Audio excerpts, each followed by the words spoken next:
whether it was candy bars, whether it was like penny candy, Mhm. and when you're coming down to it, um, those stories are pretty fascinating They're because, fun to watch.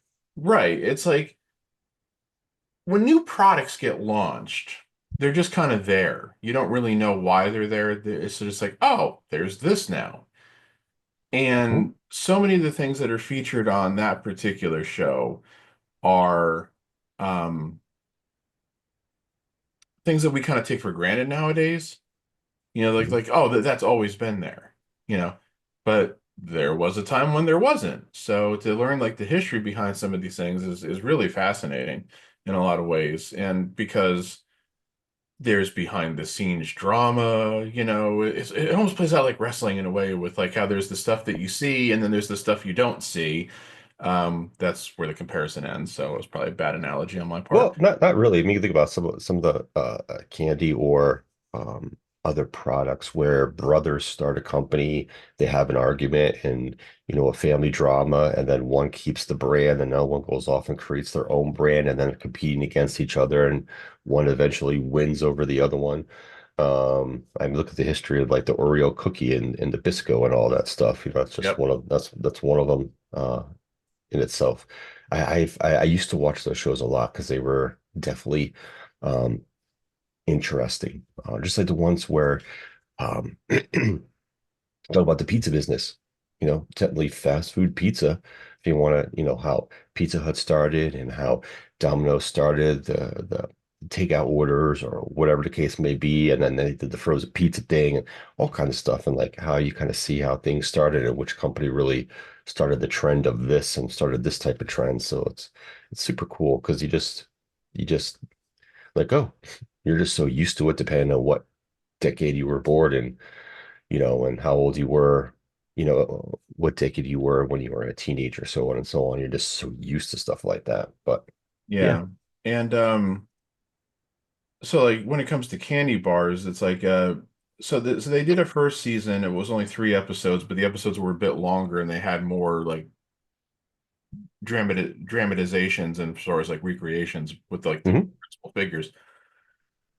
Um, one of the episodes in that first season, which was back in 2019, and I believe if you have Hulu, you can stream all the past seasons, not the current season, but I the think past so. seasons. I Yeah. think Hulu's the one that's on. Yeah. Because I finally got caught up on the ones from last year when I finally saw they were on Hulu because unfortunately YouTube TV does not have History Channel, so I can't watch the current season, which I see just premiered a few weeks ago. But like anyway, one of the episodes in the first season was focusing mostly on Milton Hershey. Mhm. And, Hershey obviously is a brand we kind of take for granted. And, for any of us who come from Pennsylvania, we've probably been to Hershey Park at least once in our lives. One of Uh, my favorite parks, yes. yeah, I've been there several times, but not since the 90s at this point. But going to Chocolate World is a big thing. But anyway, you see how he created milk chocolate, which wasn't a thing Mhm. until he came along, basically. Yep. And there's people going to say, well, that's not real chocolate. And yeah, yeah, yeah, okay, that's not really the point. It's about how he was determined to create milk chocolate and the trials and tribulations he went through to do it, and then what he had to do to maintain it and the issues that he faced with, and how Milton Hershey kind of built the town of Hershey Mhm. and how it originally became like he wanted to create this like utopia for his workers and like give them all this culture. Like they built like a baseball stadium and they built like an arts institution. And eventually that all backfired on him because what his workers wanted were decent wages and safe working conditions. And it led to this huge strike, which turned violent. Yeah. And he had to kind of reevaluate where he was as a business leader. But they also talk about Mars in that episode. How it was like, a Mhm. father and it was a son. Yep. Father was just determined to do things his way. The son said, we got to introduce new products. We got to do these things. We got to branch out, into more of the country. Whereas his father was like, no, we're sticking to where our geographic center was, which it was either Chicago or Minneapolis. I don't remember which now. And then his son went overseas and um, kind of came up with M&Ms Yep. after like studying, the way that like Swiss chocolate makers did stuff. And they did kind of a follow-up episode in last season with Mars, I want to say it was. Yeah, they focused on it was Franklin Mars and his son Forrest. And they focused more on the power struggle that occurred and then what happened after Franklin Mars died and Forrest Mars wanted back in the company. There was a whole big power struggle there because Forrest Mars had half siblings who were determined to keep him out, and he was determined to come back. So, again, fascinating power struggle. But one of the other earlier episodes, I think, was in the second season.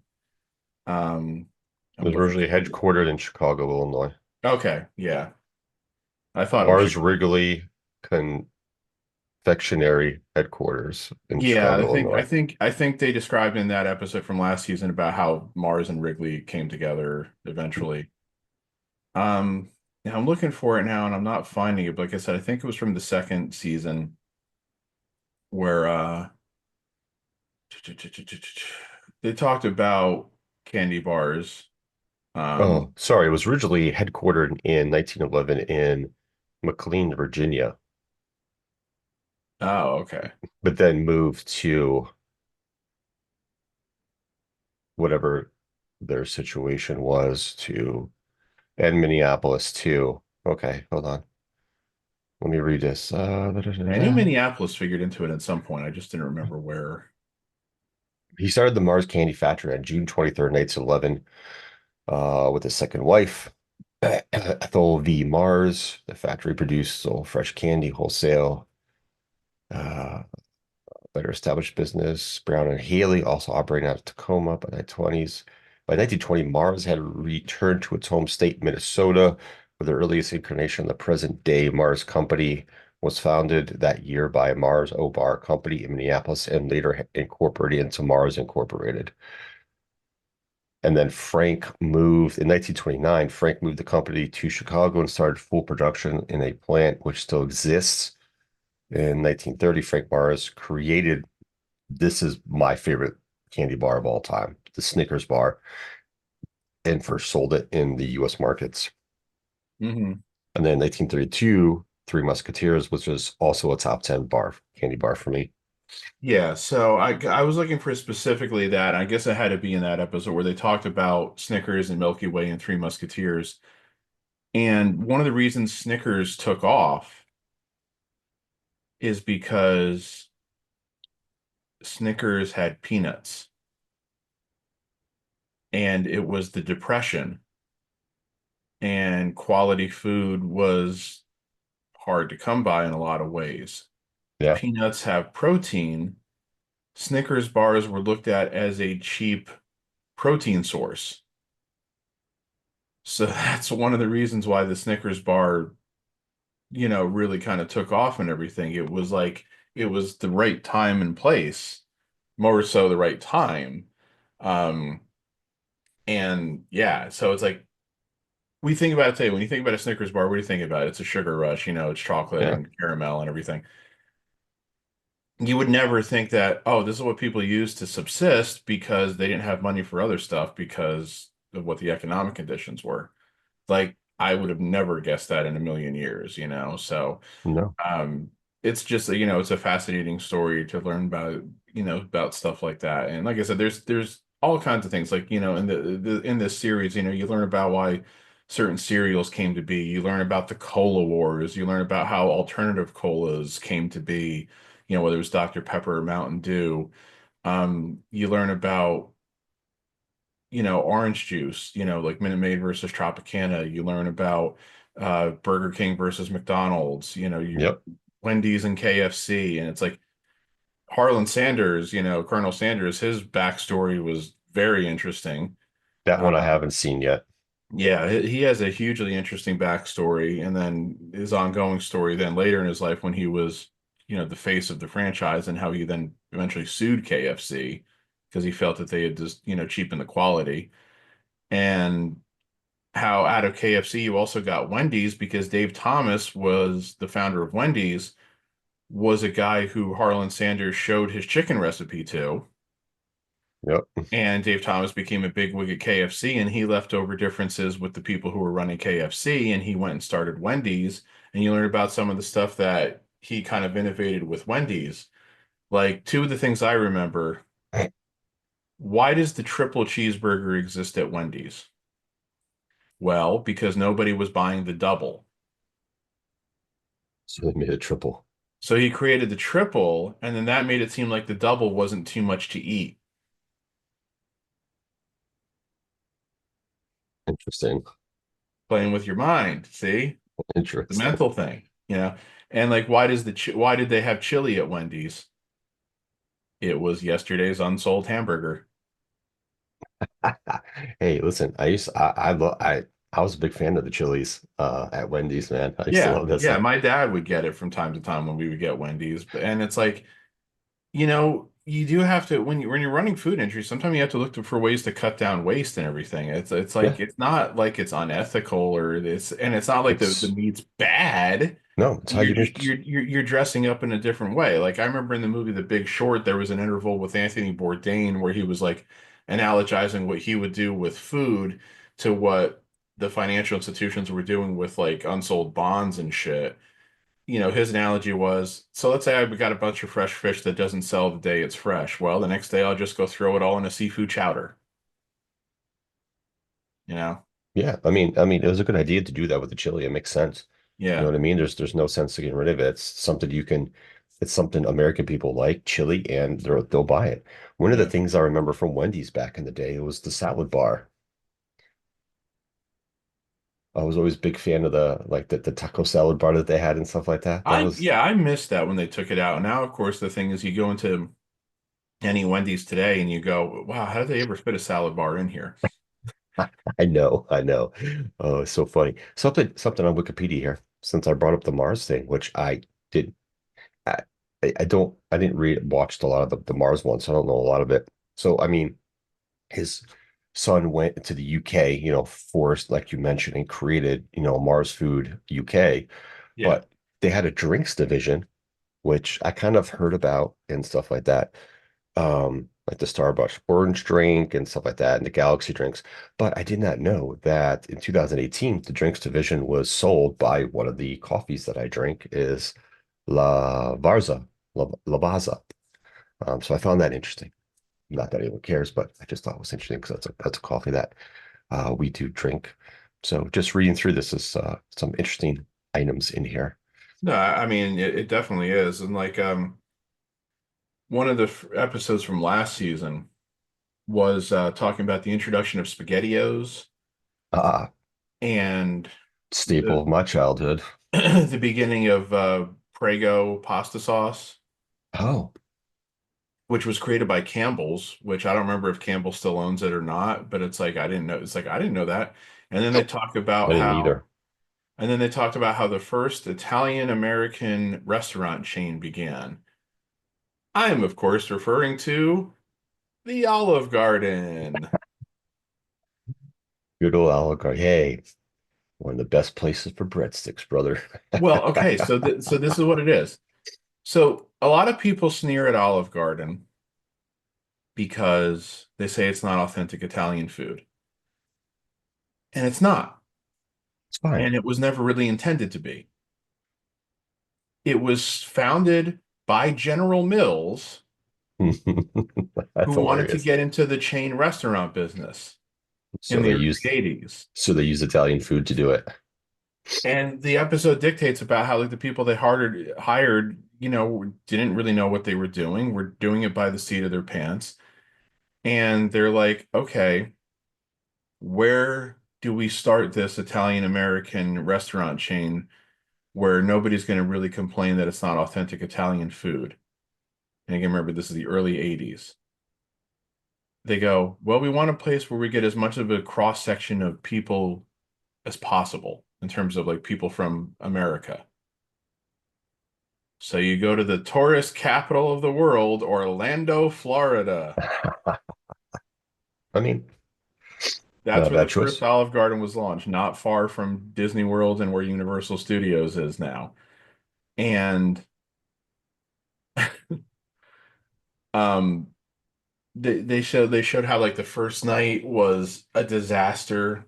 Nothing was getting out on time. And so they're like, well, we got to keep these people happy. We got to keep them in their seats and everything. Give them more bread, give them more salad. Oh, And that's why they do unlimited breadsticks and salad because it was what they had to do to stay going that first night, and it just became like part of the reason to go there. Now, look, so I worked at Olive Garden many years ago. I still enjoy going to Olive Garden, though I haven't been there regularly for quite some time. I think the last time I went there was a little disappointed with the food I had. But it's like, yeah, Olive Garden is like any other chain restaurant. Yeah, again, it's not authentic. It's like saying going to Taco Bell is authentic. It's a yeah. chain place. You go there because you know what you're going to get. Yeah, and it's like a lot of these chain places, yeah, some of their food is really good, some of it's subpar, some of it not so great, them just trying to figure out what's going to work with their customer base and trying new things. Yeah. We all know it's not authentic. Yeah. They can say And whatever they want. It's the convenience of the product that they're selling.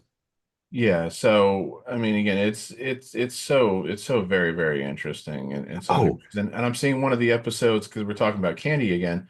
I'm seeing one of the episodes from this season that was on 2 weeks ago was called Movie Theater Munchies. jeez.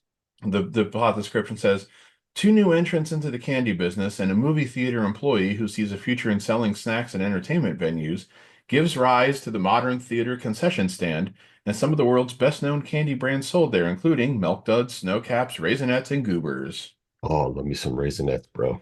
Oh Love yeah, me. Raisinets to me are still the ultimate movie candy. That's the Yes. way I feel. So Real quick to backtrack on Olive Garden. It's funny you brought that up is because I seen um, on Facebook Reel, that and I had to Google it. So I was like, is this true? That you can order a gallon of soup for takeout at Olive Garden um and you can ask for breadsticks to go along with that soup. And it's legit. She did a Facebook Reel where she walked in, did a takeout order for a gallon of soup. And he's like, yeah. She's like, do you guys do this? He was like, yeah. I don't think from what I've read, not all Olive Gardens do this, but a good majority of them do. And I Googled it to make sure, and it looks like, yeah, it's $30 for a gallon of soup of your choice and a box of breadsticks. And there was like 20 breadsticks in this box. It was insane. I was like, sign me up. I was like, I will take a gallon of soup. yeah, I don't know if I can recall that from when I worked there. That might be something that started because, like I said, I last worked there was 25 years ago. Um, but um, what was I trying to say? I can imagine that it's true because sorry, I'm getting a little. There used to be this local restaurant up the street from where I used to live. And they made two types of their own soup. And they would sell it in like pints and quarts, that you could take home and Mhm. everything. So yeah, I wouldn't think that it's unheard of, but a gallon, Jesus Christ. Yeah. Yep, yep. And it was funny when she had walked in there and he was like, she goes, is it true that you guys I can buy a gallon of soup here? He was like, yeah.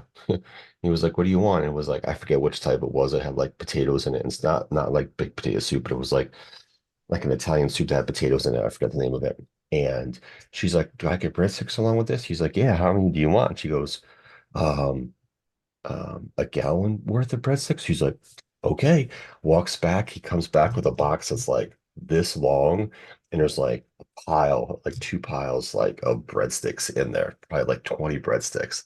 And she's like, geez, all for $30. And I'm just like, that is fucking awesome. Yeah, that's awesome. I would be so down with that. I would, I would spend $30 on a gallon of soup and breadsticks. I mean, I'll be honest. So I love Olive Garden's pasta visual. I remember I ordered pasta fazool in a non-Olive Garden Italian restaurant once, and what I got I didn't recognize because I was so used to Olive Garden's version of it and everything. I mean, it was a Yep. different color. Like the broth was a different color. So at the real Italian place. So it was like, Hmm. okay, duh, Olive Garden's not authentic, so I shouldn't expect Olive Garden soup at an Olive Garden restaurant. That is true. You get the authentic stuff, so it's a tad bit different there. Yeah. Tad bit. One of the other things they've done on that show, they've done multiple episodes where McDonald's focuses into it. They've done about how Ray Kroc bought out the McDonald brothers and franchised the whole Mm. business and everything, Yep, which, yep. was also dramatized in the Michael Keaton movie, The Founder, from a few years ago, which is a very good movie. Um, because at the beginning of the movie, you like Ray Kroc. You like how he's dogged and determined, and he wants to make a quality product, and he wants to bring this vision to other people. And then at the end of the movie, you absolutely hate him Yeah. because he divorces his wife and makes sure that she doesn't get any part of the company, so he can go marry another woman. He makes promises to the McDonald brothers and reneges on them. He destroys their business, makes them change the name of their original restaurant, all this other shit. So, but there was the episode that was the last episode of last season. They went back and talked about McDonald's again, and they kind of rehashed some things that they had talked about in previous episodes, like their feud with Burger King. Like the Whopper came out before the Big Mac. Yep. The Whopper worried Ray Kroc because he's like, "Oh shit, Burger King's got their signature burger now. We don't have our signature burger." So he went out looking for one, and eventually that's where the Big Mac came from. And they talked about how they went through like things trying to name the burger then too. And I think they gave credit to like Croc's secretary who came up with the name or something like that. Oh, geez. Okay. But they talked about some other things which you may not be aware of, like they noticed that they lost sales on Fridays because back then, Catholics didn't eat meat on Fridays year round, not just during Lent, which we're still in right now. But Hmm. I haven't observed that in many years because I don't care. Um, Neither do I. Yeah, sorry. I was born and raised Catholic, and I always hated that. But hey, try living 2 years in at the University of Notre Dame at Catholic College, and you go to the dining hall. There's no meat on Fridays during Lent. Luckily, there was a Burger King on campus. That's funny. That's even hilarious. Well, you know what the funny thing was? I'm sidetracking here again. There was one Friday during Lent, um, when I was at Notre Dame. Don't remember it was my freshman or sophomore year, where I was still trying to observe the Catholic dogma. And it just totally slipped my mind because, again, my parents aren't there to remind me of these things. And Hmm. I went to the Burger King and I got a burger. And I'm sitting there in the student center eating it. And I'm looking through the student newspaper. And there's a cartoon in the student newspaper that day where the caption says, "Did you forget something today?" And it's a guy eating a hamburger, in like the middle of it was made to look up like the dining hall. But it's like he's sitting there eating a hamburger and he's noticing that everybody's staring at him. So I'm literally living the moment that's being depicted in the cartoon. I didn't see anybody like staring at me or anything, but I just went, ah, shit. Let me go eat this somewhere else. Yeah. But so anyway, so they were determined to come up with an alternative that they could serve on Fridays that wouldn't affect their sales. Some franchisee in Ohio, I think it was, came up with the filet o fish, Mm, but Ray Kroc was not impressed. of course. His thing was the hula burger. He thought people were going to go for a burger that consisted of a slice of grilled pineapple with a slice of cheese on it. I mean, I would have. Now, you can find clips on YouTube from Watch Mojo where they talk about like the worst McDonald's product fails, and the Hulu burger is pretty high up on the list. It did not work, so he begrudgingly went back to the filet-o-fish. But what did he do? He added a slice of cheese to it. Of course he And they have did. this scene where the guy's even like, cheese with fish?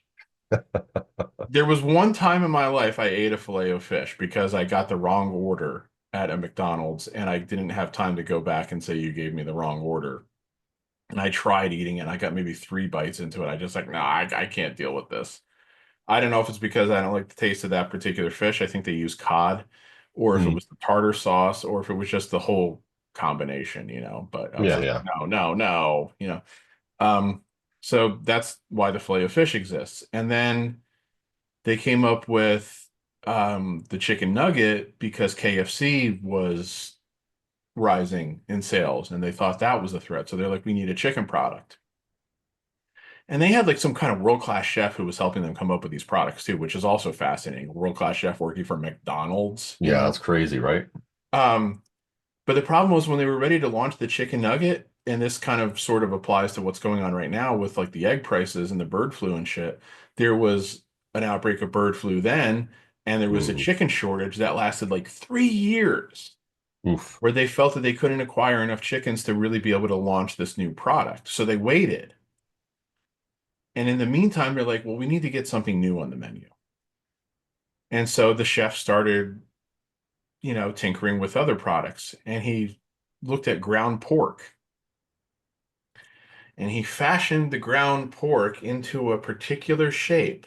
Ah, the McRib. And that's how That, the McRib started.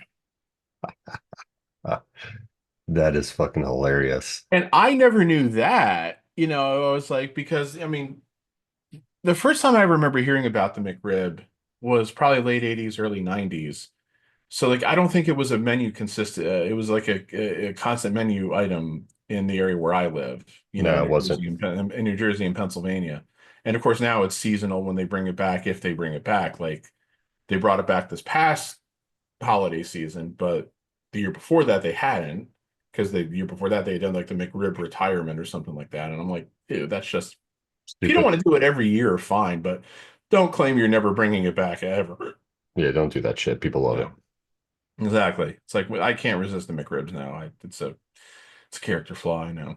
Uh, but it was just like yeah, and it was like obviously it's not rib meat. I think they said where it came from. I think they said it's mostly pork shoulder. Yeah, so it's pork Um, meat. Okay. yeah, I mean it's not saying that it's not pork. It's just it's not rib. It's just like it's called McRib again because they fashioned it into the shape where it looks like you know a rack of rib kind of thing. Yeah. But I'm just like But still it's pork. That's fine. that's I'm still like that's pretty ingenious. It's like Hell you want yeah. to do something, you got to pivot, you tinker, you come up with something, and obviously, of course, the thing that makes the McRib though is the fact that they slather it in that barbecue sauce.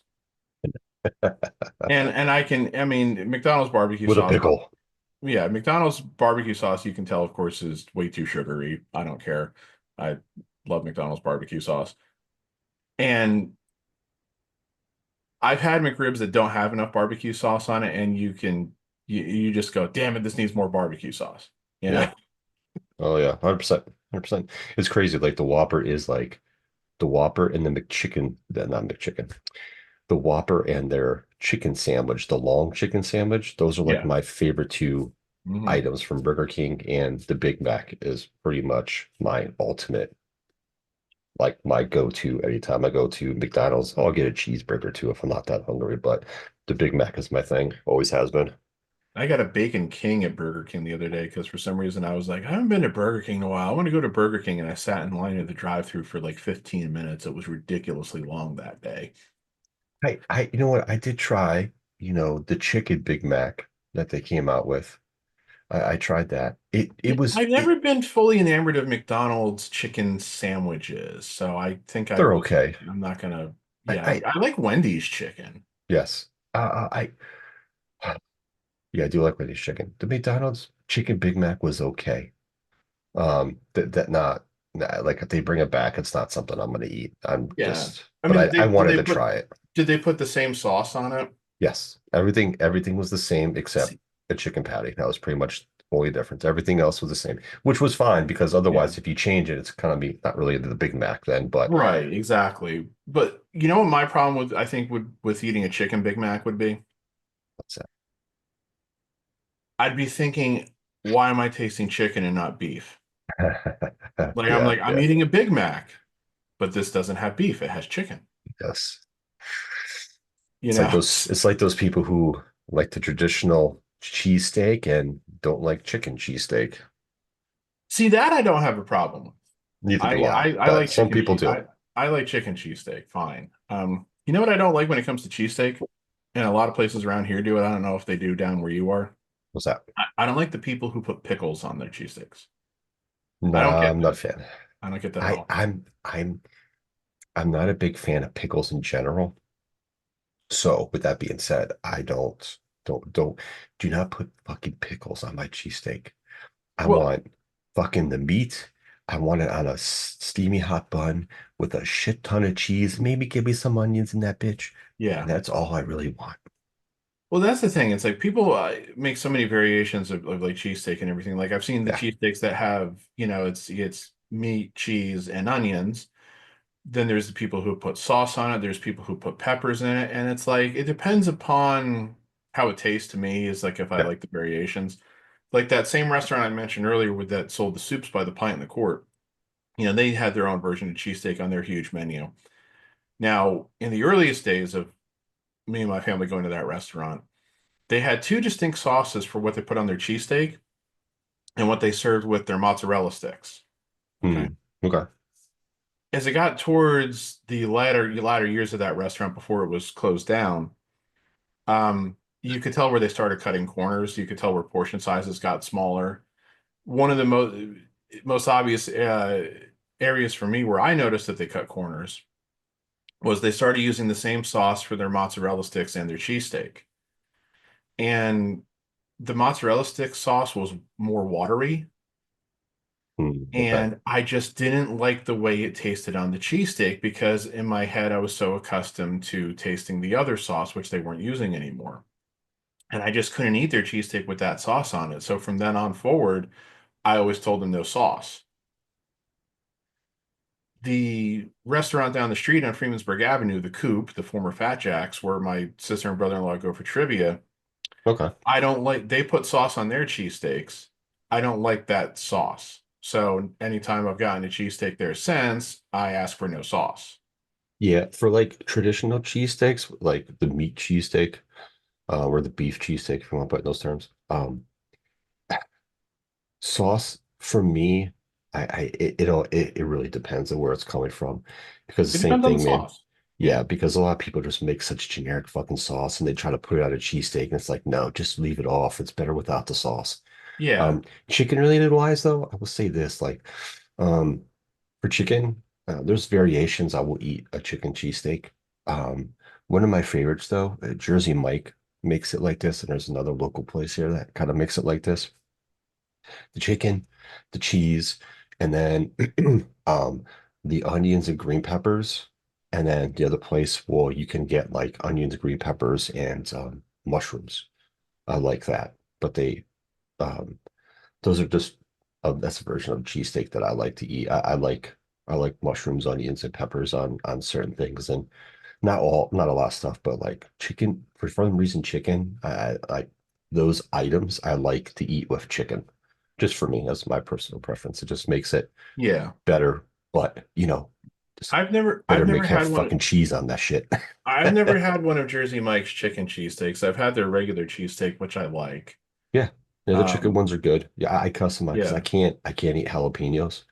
Um, Oh yeah, I would definitely never get jalapenos on anything. I would never get mushrooms on anything. I don't know. Mushrooms, it's like I know for people, my mushrooms are kind of like a acquired taste. Like they like it on some things like pizza, but don't put it on a cheesesteak or don't put it in stir fry. I don't know. Just throwing yeah. things out there. There are so many foods that my dad hates that because of it I've never really had. Hmm. Fish in general, other than canned tuna, was one big thing. My dad has such an aversion to fish. My dad also hates mushrooms, so we never really would have anything with mushrooms. I've eaten things that have mushrooms in it. Sometimes it's like I've been like, oh, okay, that's not too bad. Other times I go, Yeah. like there's like a prime rib cheesesteak type sandwich that Outback serves. And Okay. it has mushrooms on it. And I've always asked them, can I get that without mushrooms? And they say we can't do it without the mushrooms. I don't remember what their reasoning is for it. So it's like if I ever get that, and that's why I don't get this very often, I'm like, especially because it's a sandwich, it's a little hard to pick stuff out, especially when it's with melted cheese. Yeah, yeah. Because he's like, oh man, I'm losing all this cheese picking out these goddamn mushrooms. Um, like sometimes I've eaten them and I haven't really noticed them. Other times I go like, oh, yeah. So then I'm starting like I start like picking out the rest and everything. Mhm. Mushrooms, I think, is also one of those foods that it's like if you don't clean it properly, um, And you don't cook it properly, it's not going to taste good. you're gonna notice certain tastes with Yes. it. Hmm. So that 100%. that's a problem. But yeah, so it's like I always have to taste it first to know. It's like so like I said, like the place down the road, I got the cheesesteak the first time, had the sauce on it, I'm eating it. I'm like, yeah, I don't really like this sauce. So anytime since, no sauce. You know. There's the it's kind of a chain around here. They have at least multiple occasions, around here, Big Woody's. They're one of the Yeah, places yeah, I I've know what you're talking said about. they're one of the places that I've said that puts pickles on cheesesteak. So I always have to remember if I go there and I get a cheesesteak, I always tell them no pickles. Makes Now, sense. what I also appreciate is the places that tell you exactly on the menu exactly what you're getting on it.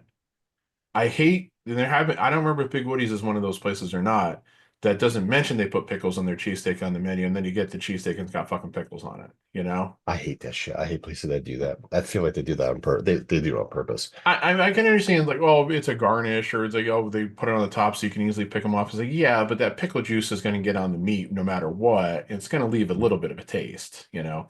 Yep.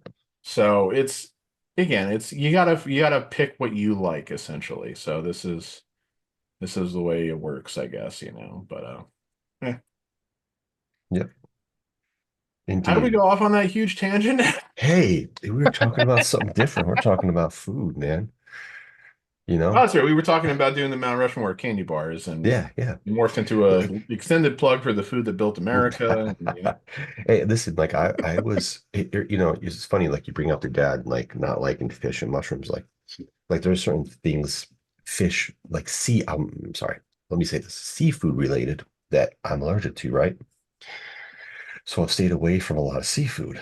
But as I've gotten older, I've kind of dived more into seafood-esque things as far as fish is concerned. You're not going to see me eat like fucking crab legs and shit like that. Or, I like clams, but I won't eat oysters because that shit gets me sick, and stuff like that. So, I've definitely dived into more breaded cod and hellback and all that stuff. So, I've tried more things in regards to that. I do like fried shrimp, normal like cooked shrimp in other ways. I'm not a big fan of. I love me Yeah. some calamari though. Not gonna lie. Uh, Calamari. calamari is one of my favorites now, in regards to that. But yeah, it's just food is food is it's interesting to see where shit comes from. So speaking of this, something some people um talking about hot dogs. I'm originally from Chicago, and it's like a sin to, unless you're like 8 years old or under, to ask for ketchup on a hot dog. It's a sin to ask for that. And some of the history behind that is because back in the day, I think it was during the Depression, when they were short on meat and they were combining meat to sell meat, it didn't taste that great. So what they were doing was putting ketchup on the meat to make it taste better. So when things had kind of turned around, um, Vienna beef was kind of had their thing about this is how we make our hot dogs, things of that nature. So you don't need ketchup on this meat or whatever the case may be. So that's where it was just like mustard and all the other items on a Chicago dog, hence why you don't ask for ketchup. Kind of like a little small history in regards to why Yeah. it's a you're speaking to the devil if you want the devil sauce on a hot dog. Well, to me, I eat hot dogs one of two ways. Ketchup and mustard and spicy brown mustard if available. I Mhm. prefer that to yellow mustard. And or mustard and sauerkraut. Those are like the two hot dog options for me.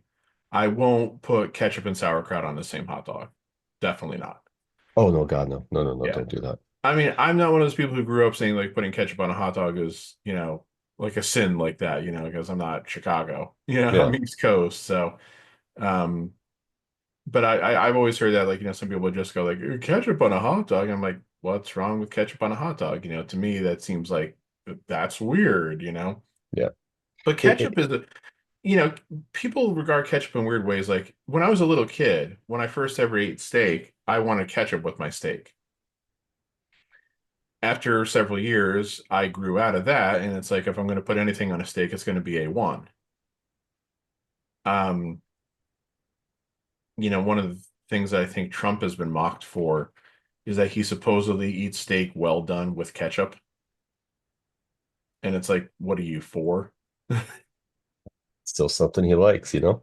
Yeah, it's like, If okay, if that's the way he likes, that's the way he likes it. First of all, I think when you cook a meat well done, you're losing a lot of the flavor. You're what you're you're you coo- are. you're you're cooking it out, and then to put ketchup on it, just again, it's like that's a child thing. So if that's the way he likes it, fine. So But the other thing with ketchup, I just want to say, like, oh, go ahead. I'll dip grilled cheese in ketchup. I've done that before. Yeah, I remember Jeremy made fun of me once, or not made fun of me, but he saw me doing it like on camera once, and he's like, "You dip grilled cheese in ketchup?" I was like, "Yeah," and he goes, "Do you have like ham or bacon on it?" And I'm like, "No," and I couldn't tell you why I do that. I just, as long as I remember doing that. Hey, it's just like I remember this is funny. So this is why Jeremy had posted in our group chat about French fries and mayonnaise is because I'll get to that.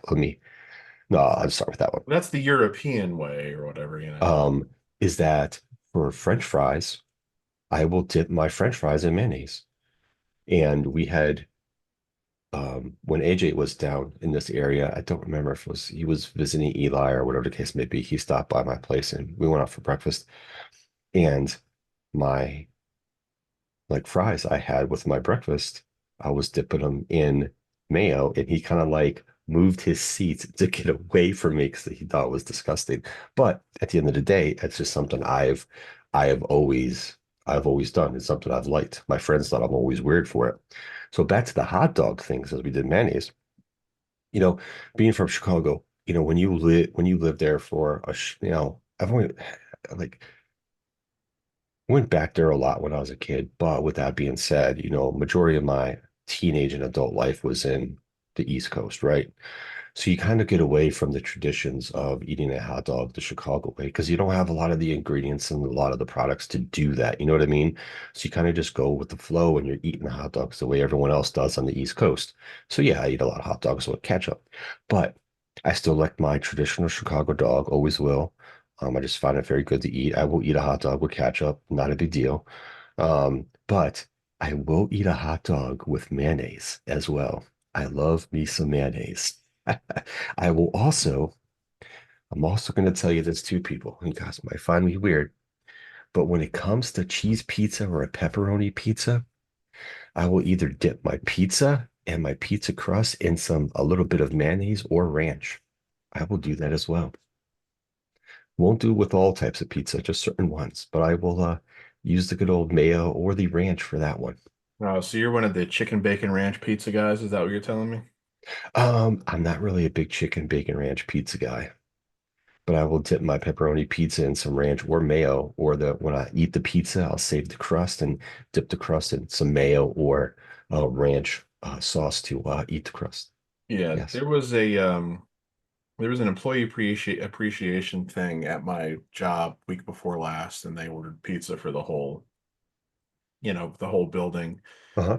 So they ordered a shitload of pizzas, and like one person in my department, for whatever reason, took responsibility for ordering the pizzas. And he was like asking like, "What kind of pizza does everybody want?" And I said, "I'll eat like plain pepperoni, sausage, whatever." I said, "I don't go for like hugely overly fancy pizzas, and but I said, but please, for the love of God, do not order the abomination that is Hawaiian pizza. I'll eat me some Hawaiian pizza, Do bro. not get any pineapple on that pizza." So, I so I, pineapple is I, I one of got my it. favorite fruits. That's why when you said the McDonald's had the Hawaiian burger thing, I would have eat Yeah, that shit because I love pineapples. yeah. So, she didn't, but there were some other interesting ones that she ordered, which I remember kind of. It was like by the time I got there though, it was like I only went in maybe say like 5 minutes after the pizza was delivered, and like half of them were already gone. It was like all like the actual like field workers who were like in the building that day. They like descended upon it as quickly as they could. Of course they did. I mean, no offense. I mean, those guys have a tough job. They have to go out and actually fix all the water issues. So, you know. But Yeah. there was enough plain and pepperoni left that I was able to eat. I was able to get a few slices and everything. But there was one I remember seeing. I was like, "What the fuck is that?" And then somebody told me it was a margarita pizza, and I was like, "Oh, that didn't look Mhm. anything like a margarita pizza to me." Those are good too. Those are I fancy them. They're nice. Yeah, so I that like so that those. was interesting. But yeah, just because you mentioned again, hold on here, McDonald's product fails. Oh yeah, well let's bring it up. Let's talk about the fails. So they've updated this list a few times. Like they did it, Watch Mojo. They did an initial one 8 years ago. The top 10 failed McDonald's products, and I think they did a then 4 years ago they did a top 20 McDonald's menu item fails, and then last year, or 2023 because it says a year ago. You can never use that timeline. It's now the top 30 McDonald's menu item fails. Now, to be clear, they're not necessarily saying these were products that were bad in terms of taste, Just that they failed just that to they failed. in Like they multiple didn't, ways to yeah, click they with did the public. right that they didn't. So it was especially when they expanded it out to 30 items because obviously any restaurant, whether it's a chain or a non-chain, you're going to have dishes that don't work. And again, Of course. it may not be because the quality was bad. It just might be because they didn't sell. Yeah. So I'm trying to go through the list real quick. Crab cakes and sandwiches. Like, did you know that McDonald's sold crab cakes? I didn't. Yes. So, oh, that's another topic we'll get into after you get to this list. So crab cakes and sandwiches was number 30. Number 29, the Mulan Szechuan sauce. And I'm like, I didn't know that was a fail because the whole Rick and Morty thing, I thought that was like something that people were like begging for. Mm. Um, and they do talk about that in the thing. Number 28, you might remember this, the McJordan special. Yep. And I'm trying to remember because again, obviously I don't have the volume on for this, so I can't remember. I think basically what it was is it was like a single hamburger that had bacon and barbecue sauce on it and cheese, of course. And I'm like, dude, that sounds great. Yep. You know? So, but I guess it didn't sell or it was only like ever made like in the Chicago area. I can't remember exactly what they said. I think it was way made like in the Midwest. Yeah. I mean, it sounds like a regional thing. Number 27, the fruit and walnut salad, which I always thought was kind of popular. And of course, it won't be the last time that salads appear on this list Of course not. because McDonald's and salads has always been a weird thing. Number 26, the Big and Tasty. I don't know if I ever got a Big and Tasty. I don't think I ever have. They talk about how Kobe was used to sell that one. Yeah, I do remember Kobe advertising that one. Oh, and they also used Trump in one of those commercials. That's well, we know he loves his McDonald's, so I mean, okay. He does. I'm trying to figure out from the commercial when that was made though. Like I'm trying to place how Trump looked and everything. 25, the hot and spicy McChicken. I can see that failing. But I'm like, don't they still have a spicy McChicken now? Maybe not. I don't know. Maybe I'm confusing with Wendy's, because Wendy's obviously has a spicy chicken sandwich. Yes. Number 24, the Angus burgers. I don't think I ever got an Angus burger at McDonald's. I got an Angus burger at Burger King when they did those, Yep. So did I. and I remember thinking it was awful. Yeah, they weren't that great. I don't remember if it was the burger or if it was the like all the toppings that was on it, but I just remember going, this is not, I will never get this again, and I never did. So number 23, mozzarella sticks. I don't remember McDonald's selling mozzarella sticks. That might have been a regional type of thing. Yeah, Burger King sells mozzarella sticks now, and I know Arby's does. So these don't look all that great either. And yeah, they point out how like somebody posted on Twitter that they like kind of ripped their mozzarella sticks open and there was like no cheese in them. That'll do it. You mean a Number little cheese. 22, the Arch Deluxe. I had that. That wasn't that bad. I remember the Arch Deluxe. I thought the Arch Deluxe was good.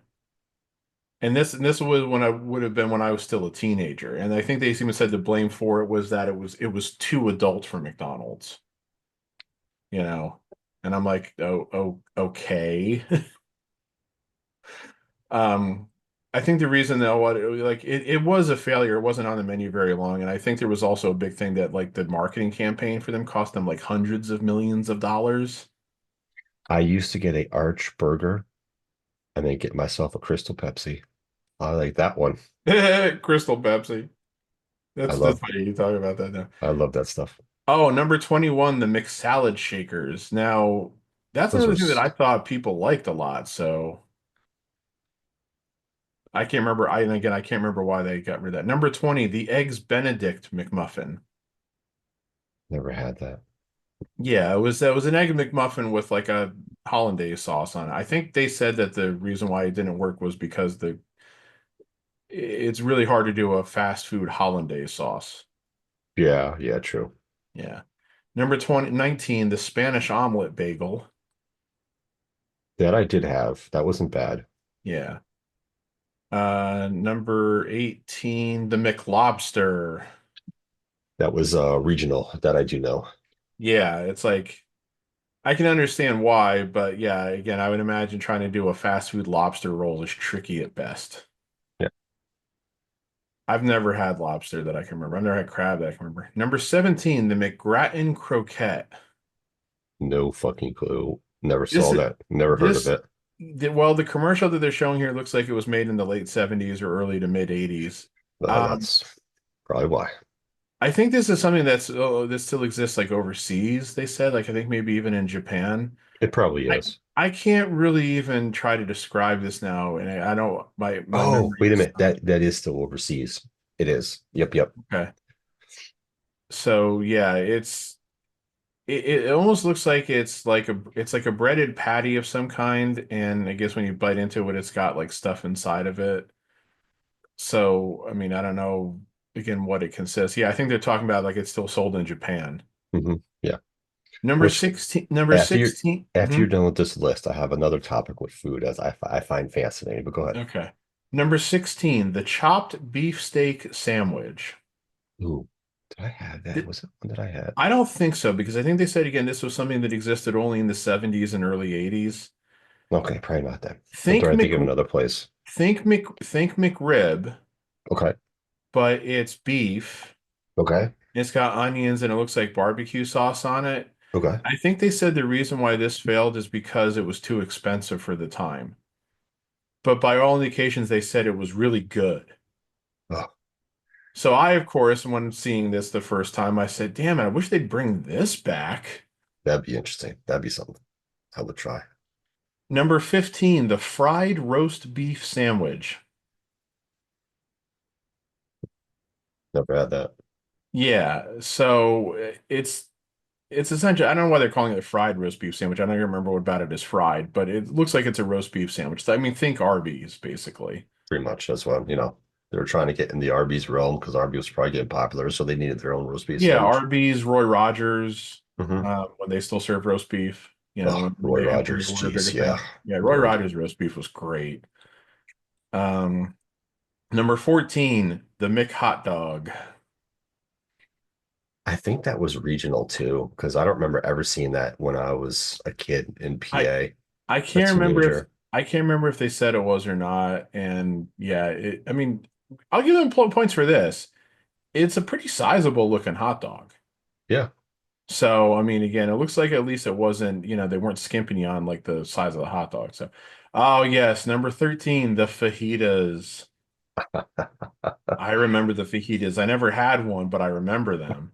I don't think I had one. Yeah. I They do were in the remember them early though. mid 90s, I think. I do remember them though. Yeah. Number 12, Son of Mac.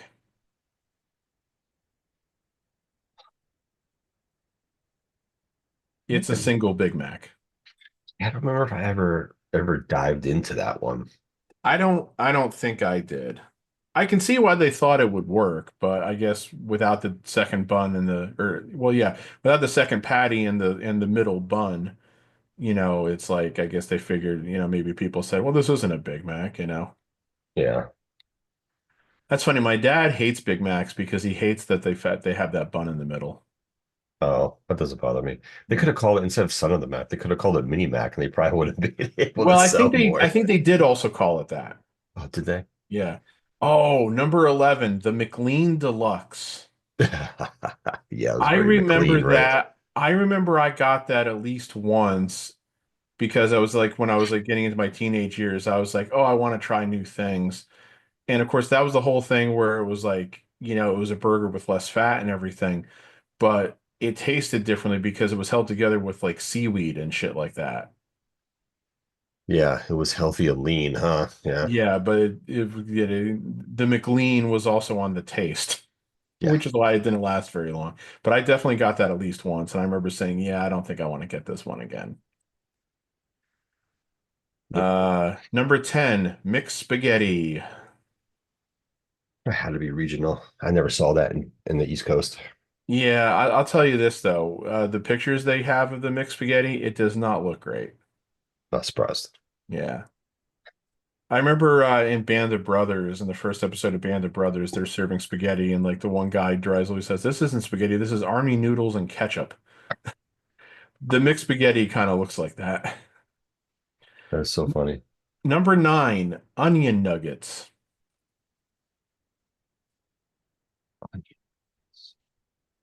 Think smaller size chicken nuggets, but onion instead of chicken. That's basically what it is. Interesting. I would eat those because I like onion rings. And it was funny, my dad and I were having a conversation about this a few weeks ago. I said, well, one of the things I like about Burger King is that they serve onion rings. My dad goes, yeah, but they have that weird aftertaste. And I went, yeah, you're right, they do. Hmm. So yeah. Number 8, fish McBites. I never had those. Yeah, they were just small, round, deep fried fish bites. Like nuggets, but fish nuggets, pretty Yeah. much. I would assume they were the same type of fish that they use in the filet of fish too, but I don't remember. Probably. Oh, yes, because they use the Family Guy clip for this. Number 7, the McDLT. I remember my training class at T-Mobile. So we're talking back in fucking 2005 now. Hmm. My class's trainer one day, like, to have some fun, he pulled up this site that wasn't YouTube. I don't remember what the name of the site was because I'm sure you can find this on YouTube now. And he pulled up the McDLT commercial, which starred Jason Alexander pre-Seinfeld. There was this whole big elaborate song and dance number about how, like, the burger stays hot, the cool stays crisp, because that was the whole thing with the McDLT. They served it to you in this two-part styrofoam container where you had the bottom bun with the burger on one side and the top bun with like the cheese and lettuce and tomato on the other side. And the whole concept was, we're keeping them separate until you put them together so the burger stays nice and warm and hot and the toppings stay nice and cool and crisp. Hold please. And gee, why did it fail with a two-sided styrofoam container? Hold please. We're stopping your count right there. Right Okay. there for a second. Hold. Are you going to pull up the commercial? I already have it up. Oh, once you mentioned it, I was like, I gotta see this. Yes, this does have to be seen to be believed. Yeah, just get my hand.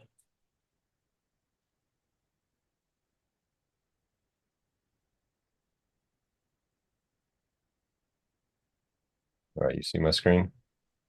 Yes. Can you hear that? No. No sound. Okay.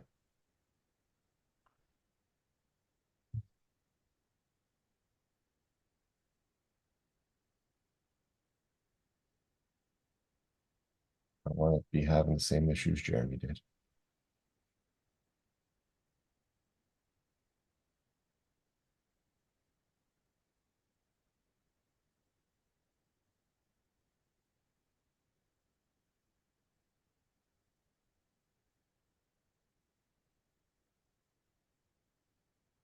What is this?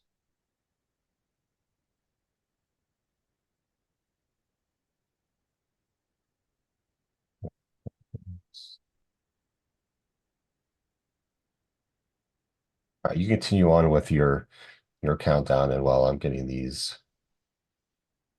Okay. Number six was the McSoup. I don't remember when McDonald's served soup. Let's okay. I I don't even think I remember. Yeah, again, that's just another area where it seems like Oh, this is why I messed up. I forgot to click on the option share sound. I don't know why it does that. So the stupid. McSoup feels like another time where McDonald's was like, oh, there's another product type that sells well. We need to get our slice of that with not thinking that is this something we can really sell well? Yes, yes, yes. 100%. All right, let's pause there. Okay. And let's watch this grand video from the 80s. Hey, you say you're getting tired of lettuce and tomato hamburgers in this town? No, the quality isn't great on here, okay? And this Well, is that's just just because it's an old ad, yeah. I know, but it just okay. Don't quite make it? Yeah! You say that just once you'd like your hamburger hot and your lettuce and tomato cool and crisp all at the same time? Yeah! Well, I say you got it. I'm talking McDonald's new lettuce and tomato hamburger, the McDLT. I'm talking quarter pound of beef on the hot side. And the hot stays hot. The new McDLT. Hot, hot. Crisp lettuce and tomato on the cool side. And the cool stays cool. The new McDLT. Cool crisp. The beef stays hot, the cool stays crisp. Put it together, you can't resist. The hottest taste, the coolest dish. Keep it hot, hot. Keep it cool, cool. McDLT, McDLT. Hot beefy McD. Cool crisp LT. McDLT. It's a good time. Hot beefy McD. For the great taste, Cool crisp LT. of McDonald's. Could be the best tasting lettuce and tomato hamburger ever. New McDLT. So It's hilarious. Him dancing and jiving and like doing the yo, that shit's hilarious. So a That is couple funny. things about that real quick before I get back to the top five on the list here. That is No, funny. no, number one, That is funny. you can tell how that was also when talk about how it might be the best tasting lettuce and tomato hamburger ever. You can tell that's a direct shot at the Whopper. Yes. Number two, if you know anything about pop culture, history of, America and everything like that, you could show that to somebody and not tell them when it was made, and they'll be able to pinpoint that was in the 80s. That is so 80s. The Yes. the jingle, the dances, everything about that is 1000% 80s. And number three, what I get the when I do get nostalgic about commercials because unfortunately we're all raised on television anymore in so many ways, especially our generation. God, Um, yeah. so it's like I remember companies' old jingles and slogans. I remember it's a good time for the great taste of McDonald's today. And unfortunately, that brings me back to that time where I was still a kid and everything was, was, innocent and, you didn't know anything and you didn't have responsibility and all that fun shit when you don't have to take care of yourself. You have somebody else doing it for you. Uh, Yeah. and your biggest concern is, will I know my multiplication tables and mommy buy me that toy? Yes. And it's crazy. Like you think about the styrofoam stuff back then too, and how we package things. Yeah, but it's like not only is that a bitch, is the packaging itself a bitch. And again, that was at a time where we were starting to get more environmentally conscious, especially about styrofoam, which is one of the biggest reasons why it failed. But again, look how big that thing is. How do you easily put that into a bag to give to somebody at a drive-through? It's not so much a big a deal if you're in the store, if you're in the restaurant, but yeah, that's not drive-through conducive either. You got to be so careful with that as you're putting it into the damn drive-through bag. So yeah, just It's oh boy. it is hilarious. Oh, what is this?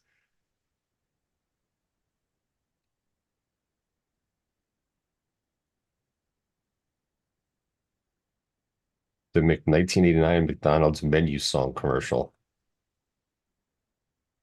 Okay, play that. I am going to play that, sir. This is Because I funny. want to see because I don't. I don't know if I ever saw that. I'm thinking I probably did, and so I I want to see did. I if I don't do. remember it. I want to see if I remember it. Yeah. All right. And boom.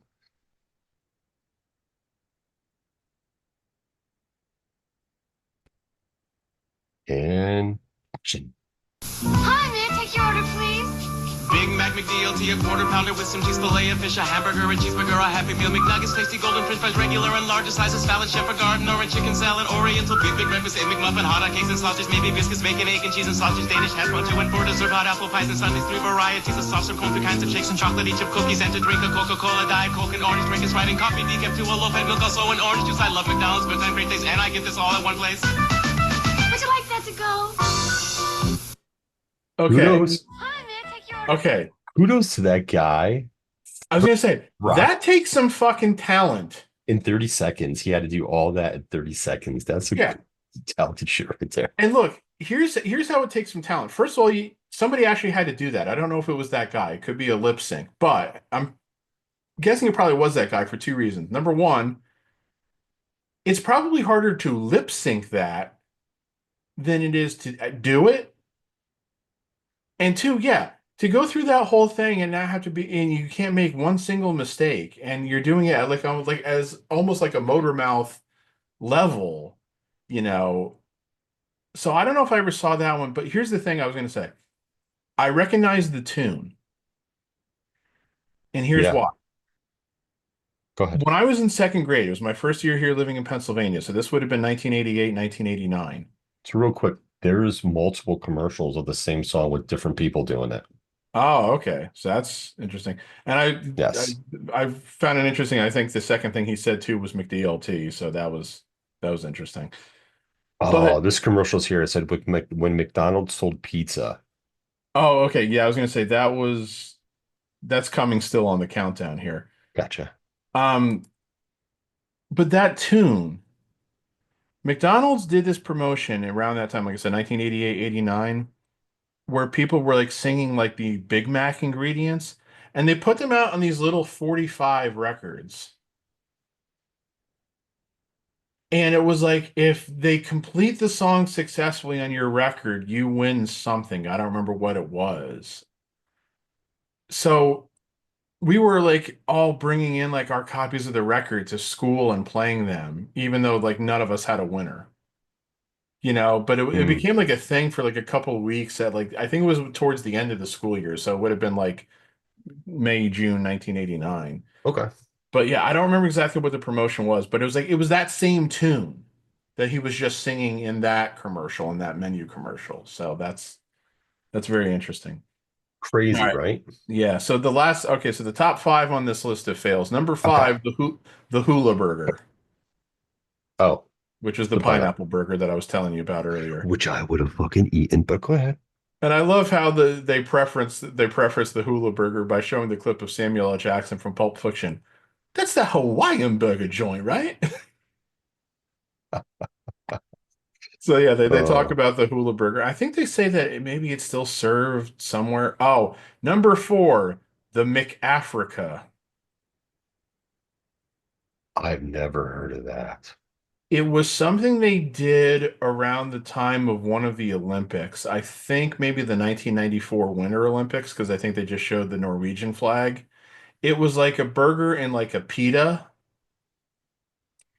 and I don't remember what else all was on it, but they took tons of hits for the marketing with people saying it was tasteless because I think there were several starvation um like outbreaks going on in Africa at the time. Okay. So it was just criticized for being like totally tone deaf. Oh, geez. Number 3, this one I don't remember at all either. The McStuffins. Think elongated hot pockets. I don't think I remember those. Now, this one again looks like it's the commercials and the footage that they're showing in the countdown here on the Watch Mojo video. Again looks like early 80s. I Okay. don't ever remember seeing these either. But that's what they look like. They look like elongated, they look like rounder, thinner elongated hot pockets. Gotcha. Yeah. Okay. Yeah, I don't remember those. Number two, the Mighty Wings. The Mighty Wings. I wonder what that was advertised for. Well, that's when they served wings, and this was not all that long ago. And I just remembered that they lost a shit ton of money on these, and they couldn't even sell all of them. Because I Because the think way they people, made them. yeah, I think people said that they were shit. They're trying to So do the wings because of all the new wings places, like Wings to Go and some of those yeah, other places. this was around that time. I don't remember exactly when they were. I'm sure you could find it online to see exactly when they sold them and everything. But I mean, shit, they even had a commercial with Larry Bird in them for crying out loud. So, and then number one, the McPizza. And this was something I think that was also again late 70s, early 80s time frame. And I think and again, this was also because, oh, Pizza Hut and all the other chain pizza places are doing so great. We need to get ourselves a slice of that pie, pun intended. And I think what they also said in the countdown, and like I said, obviously you can go watch this Watch Mojo video on your own to get all the full detail. But I believe what they said was the pizza was actually decent quality. The problem was nobody was waiting for them. Yeah, it took too long to wait. That was pretty obvious. Yeah. And obviously that's going to be the problem. You can't make a pizza in 90 seconds the way you can conceivably put together a Big Mac, you know. Um, They should have, and at the time they probably didn't know. I mean, if they would have done the pizzas kind of like how Little Caesars does it, they probably would have been able to do it properly. yeah, that's the thing that I mean, I've never really had Little Caesars that I can remember, but like anytime Little Caesars talking about like having like the pizza ready like instantly like that, I just have always said like, how do they do that? Mhm. You know? It's just a cooking machine they use to cook the pizza. Yeah. They put it on like a little conveyor belt. It goes through the belt, it cooks it, and it's like done in like 8, 9 minutes. And then they put it in the box and they put it in their it looks like a fridge, but it's actually a warmer to keep the Yeah. pizza warm at a certain temperature, and then you're good to go. They had a system like that, they would have been able to sell those McPizzas better. Yeah. Now, in case you were wondering, does Watch Mojo have a similar video for Burger King product fails or anything like that? Well, they have one from 4 years ago called the Top 10 Discontinued Burger King Products We Miss, um, which I've never watched. And then they have a bunch of like other things where other people have videos about like a channel called Babbletop has one called Top 10 Burger King Fails They Are Still Embarrassed About. And one of them in the picture on the thumbnail is like when they had the burger with the blue colored bun.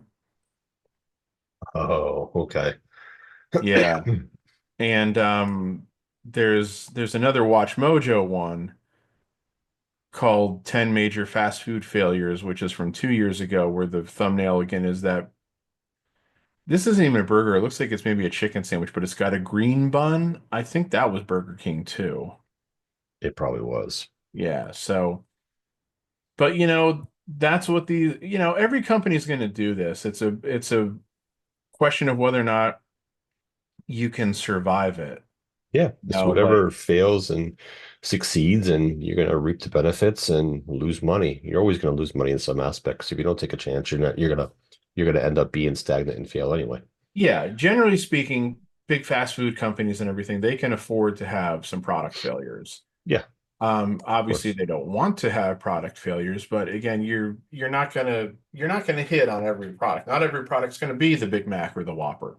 No. So, So but yeah, if one thing has been abundantly clear when it comes to restaurants and everything, you can't stay static. You can't have the same menu forever. You have to introduce new things. You can have, your staples and everything like that, but yeah, you have to come up with some new things from time to time. Otherwise, people will stop going because it'll be like, oh, we get that every time. I'm looking yeah, for something new. So yeah, no, definitely. Like two things that kind of popped in my head, the one I'll get to second. But try new things. Look at McDonald's with their collabs with celebrities. You know what I mean? Where you can get the celebrities, um, meal You can order the celebrity meal with a certain type of sandwich made a certain way, and fries or nuggets, and this type of drink and stuff like that. And the new one, Burger King's hopping on this because they just signed Angel Reese to a Burger King contract where she has her Angel Reese um, value meal at Burger King now. It's a specific burger with whatever fries, nuggets, I forget what it is, and a specific type of soft drink. So Burger King's hopping on that to see how successful that is for them. You know, it's another avenue for places to get with, you know, popular celebrities to endorse their food, plus, you know, create a little collaboration because everything's about collaboration now these days. Like the last 6 years, collaborations in various manners with food and clothes and products is definitely taken off. So, you know, something where they're kind of hopping on it, and we'll see how well, you know, Burger King does with Angel Reese. You never know. I mean, Angel Reese just has a Yeah. with the cereal, one of the cereals I saw when I was at the food store the other day, the Reese's, whoever makes these Reese's peanut butter cereal, it's the Angel Reese peanut butter cereal, and she's like she's on the cover of this cereal box now. So Yeah. just you know, that's the collaborations. It's a new avenue, it's different. It's very interesting. You're seeing that with a lot of other products as well. Yeah. And like you mentioned,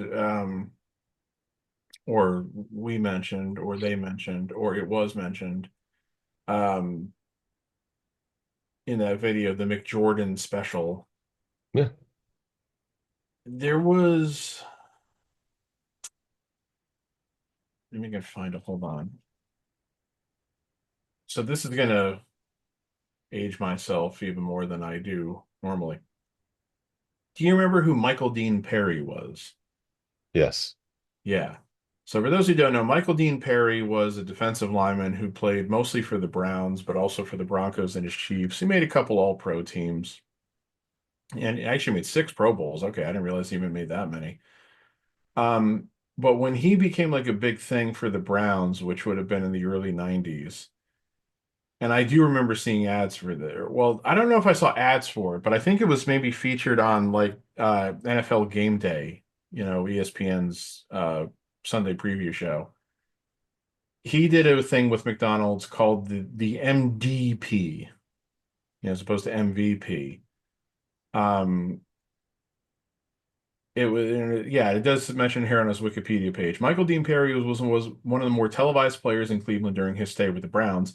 He also at one time had a McDonald's sandwich named in his honor. The sandwich was named the MDP. It was only available in the Metro Cleveland area. The sandwich at the time was larger than any offering made by McDonald's. It consisted of the same ingredients as a double cheeseburger with the addition of a patty and bacon. Wait a minute, does that mean they're saying it was 3 burgers? It was 3 patties? They Okay. said a double cheeseburger with the addition of a patty and bacon. That makes me think that it was 3 patties. Yeah, it kind of does. I wonder if I can find this out here. Oh, there's a link to the YouTube commercial for the MDP. And of course I get an ad. I'm just clicking on the ad just to see if it shows that there were 3 patties or not. Michael Dean Perry, I believe he was also the brother of William the Refrigerator Perry. Yes, it was 3 patties. So 3 patties, cheese, bacon, you know, ketchup and mustard, pickles, or whatever. And you know what the greatest thing about this ad is?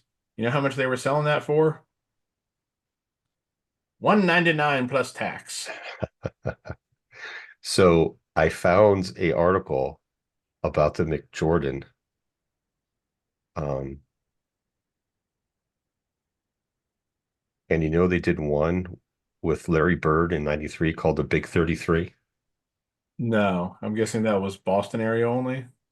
So here I have the commercial too for the McJordan. This is funny. So I'm gonna read this is about the McJordan one. McDonald's had a long history of creating special limited time menu items, some the McRib, others known as a short-lived McPizza. Okay. Such is the case I in don't think the McPizza was meant to be a limited time thing, though. such is the case with the McJordan special they released in 1999. 1991. And why not everyone remembers it? In 1990, an idea was hatched to create a special burger and name it after one of the most famous people in the world, NBA star Michael Jordan. Jordan agreed to let McDonald's name a variation of their classic quarter pounder after him if he was involved in the creation of the burger. After Jordan dismissed several creations of by the McDonald's chefs, he took the reins himself and designed the burger after the way his family used to eat burgers at home. Due to his family being on the tighter budget when he was young, they spliced plain old hamburgers up in different ways to keep them from being redundant. His version of the quarter pounder that would go on to carry the McJordan special was actually quite simple. Just adding bacon, barbecue sauce, and Jordan's name, the quarter pounder was transformed into something truly special. It's what he likes on a burger. Tori Moore, a regional marketing manager for McDonald's, told the Chicago Tribune, "This is it. You can't call it any other sandwich by its name, and you can't call this anything else." The new burger was test marketed in Chicago, Illinois, at the base of Jordan's Chicago Bulls. After successful testing and positive feedback, the $1.89 burger went on sale at roughly 350 McDonald's locations in the Chicago area in March 1991. The McJordan special was a hit, selling an average of 100 to 150 burgers a day at participating locations. The response was so strong that the promotion was extended from its intended date of April to continue being available through May of later that year. Later that year into 1992, it was also sold in 500 locations throughout North Carolina, which makes sense, South Carolina, as well as Alabama and Tennessee. I had it when I went to visit in 91, the summer of 91, when I went back there. Franchises that opted into offering the McJordan special sometimes ran promotions. In North Carolina, customers could reduce the price of the burger by 1 cent for every point Jordan scored in a Friday night game. So if he scored 54 points, you could drop the price by 54 cents. That's pretty dope. In 1993, McDonald's brought the McJordan back for a limited time to counter, get this, Burger King's rollout of the new meatloaf sandwich. In all honesty, McDonald's didn't need to do anything as a meatloaf sandwich was doomed to failure anyway. I don't remember the meatloaf sandwich at Burger King one bit. Neither do I. And that was in 93. I was in middle school. That must not have gotten to no. this area. I think I was high school. The McJordan special never quite reached the heights of the other novelty items, and this mostly disappeared after its 93 run. So when they brought it in, it was a huge hit, and then it kind of went away. They made their money off of it, but then they tried to bring it back, and it didn't quite do the same. But interestingly enough, one of the other famous faces to be associated with McDonald's burger was the rival of Jordan's in Larry Bird. In 93, McDonald's paired with Larry Bird to introduce the Big 33 burger, named that since Larry Bird wore 33 on the jersey. It was basically the same as a McJordan special minus the mustard. What a cap. That's hilarious. Big 30. Also, I mean, everybody I think remembers those Jordan Bird McDonald's commercials. Yes. Which they then did a spinoff of with what was it, Chip Lohmiller and Pete Stoyanovich? I think so. The Redskins and the Dolphins, the kickers. Yeah, those were entertaining ass commercial. Oh yeah, I remember the Jordan Bird commercial. Yeah, because they kept getting more and more ridiculous. It's like blah blah blah, off the scoreboard, off the floor.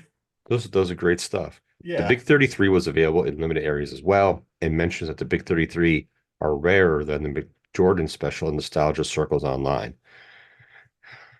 If anyone is interested to replicate either burger with a custom order at McDonald's, just ask for a quarter pounder with added bacon and barbecue sauce.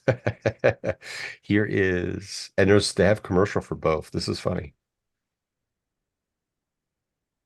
Oh, okay. Okay. I'm gonna play the commercial for the Jordan one first. I got to talk about the Burger King meatloaf sandwich, and because something is slightly coming back now. Only slightly, though. Ladies and gentlemen, the Untouchables. The stars of Motor City. The famished on the coast. Oh, sure, they're eating humble pie, but what they want the most is a McJordan special. It's back in town. Cause when you got the right recipe, gonna R-E-P-E-A-T. The McJordan special is back in town. For a limited time, get this button free with a McJordan Special Combo at McDonald's today. Okay. There were like 3 or 4 microphones in front of those guys. Why were they all grabbing the same microphone? And did you notice they were Bulls players? No, I mean, I thought they looked familiar, but I couldn't tell for sure. The one was BG Armstrong. I think the other one was like Craig Hodges. Yeah, there was some actual Chicago Bulls in that commercial. Gee, I wonder how they felt about getting to do a second fiddle to Jordan commercial. Probably they didn't complain too much when they got their paychecks. No. Here is the I'm a big guy. I'm 6'9", 222 pounds, and I'm an awful big eater. I love hamburgers. When I order them, it's just a regular hamburger. I order 6. If it's a quarter pounder, I order 3. I call this the Big 33. It's got a quarter pound hamburger with cheese, got some bacon, barbecue sauce, a few pickles, and some onions. the same burger as Jordan's, but he didn't have mustard on Pretty tasty.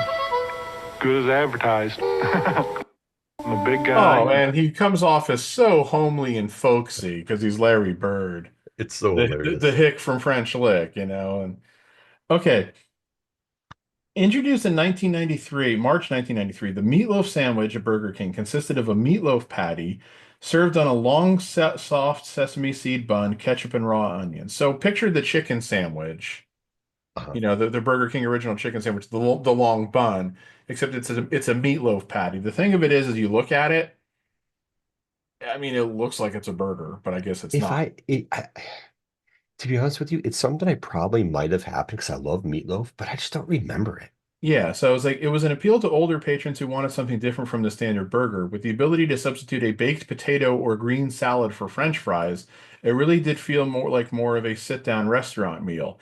And then they've got like a print ad here that's got some coupons on it where they're talking about dinner baskets and table service available after 5 p.m. And they show crispy chicken fillet, fried shrimp, the Whopper, and then the new flame broiled meatloaf dinner basket. Flame broiled. Yeah. This ad like triggered something in my memory. Like I may have seen an ad that was similar to this, but again, I still just don't remember the meatloaf sandwich. So Yeah, I do not either. yeah. It's just, yeah, I don't remember that. Oh, there's an ad for that features Dan Cortez.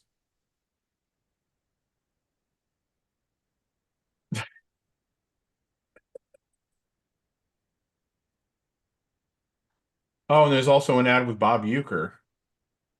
That doesn't surprise me. Yeah. Hello, fans. Harry Doyle here. All right, that's not the Google search I was looking for. By early 1994, it was discontinued. So yeah, it did not. So The sandwich as well as the dinner baskets were a response to a long-running problem at Burger King, loss of market share. For over 7 years, they had been slipping a market share to McDonald's, Wendy's, and Taco Bell. In the year these innovations were introduced, their market share hit a new low of 6.1% compared to 8.7% back in 1986. So again, they tried, they failed, they move on. yeah. I sometimes wonder if Burger King is going to last. It's funny, like when you drive by, like if you drive by any of those fast food places now, you definitely see more cars at a McDonald's than you do a Burger King, but Burger King still is just chugging along. It does, but it's like up in Wing Gap, which was close to where I used to live. The Burger King that was there shut down a couple of years ago, and Dunkin' Donuts took over the location. So it's like there's no Burger King up there in Wing Gap, where there is still a McDonald's, an Arby's, a Wendy's. There's a Taco Bell that's been there for a few years now, and now there's a Starbucks there too. Of course. They built a Starbucks next to the Taco Bell, and I'm like, oh God, that intersection's probably worse now.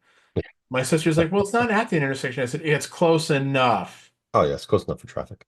Yeah. So real quick, the second part of my thing I wanted to bring up. and I've seen videos on this. You can go on YouTube and find videos for this. And I just never knew how many chain food places had these locations. So what I'm getting at is it seems like, and I don't know how many of them do, but a good number of these fast food places have special locations or specialty locations. So, for example, I saw a video of Chick-fil-A, right? In Virginia, and I don't know if it's by, I think it's by VCU, I believe is the college it's by. But Chick-fil-A has a place where they just don't have their normal menu. They have other stuff. Like it's those specialty places that make other types of food, like other types of specialty chicken sandwiches. They make a pizza there. They make other stuff in regards to that, right? There's also McDonald's, I think is in the Midwest somewhere, where there's a McDonald's that's 2 floors. And I think at this McDonald's, you're able to, I think they rotate the menu every week, but every week you can get an item that they sell at one of their European locations, like McDonald's UK, McDonald's Japan, McDonald's in Germany, like the McDonald's they have in the European countries. They rotate it out, like I think it was every week, where you can try and and taste the items that they sell in other countries, like Canada too, stuff like that. Um, and then there was like I think McDonald's also has, besides like the specialty locations as far as food, some of them have specialty locations of how like they're like built and stuff like that. They're just like not your normal standard fast food looking place like you see all over the place. But they all have like there's one that's in Alaska that I think some of those items on that McDonald's list you read actually came from that McDonald's in Alaska, like some of the seafood stuff. Because there's like some parts of, I think they did this in Washington state as well. There was a McDonald's there in Alaska, some of them where they sold specific seafood like items on the menu, and those are the only places you can get them. But it's just interesting. It seems like some of these places, do specialty things like that, but not a lot of people know about them because they're not all over the place, and you don't come across them unless you actually know about them or someone posts a video about it these days, of course.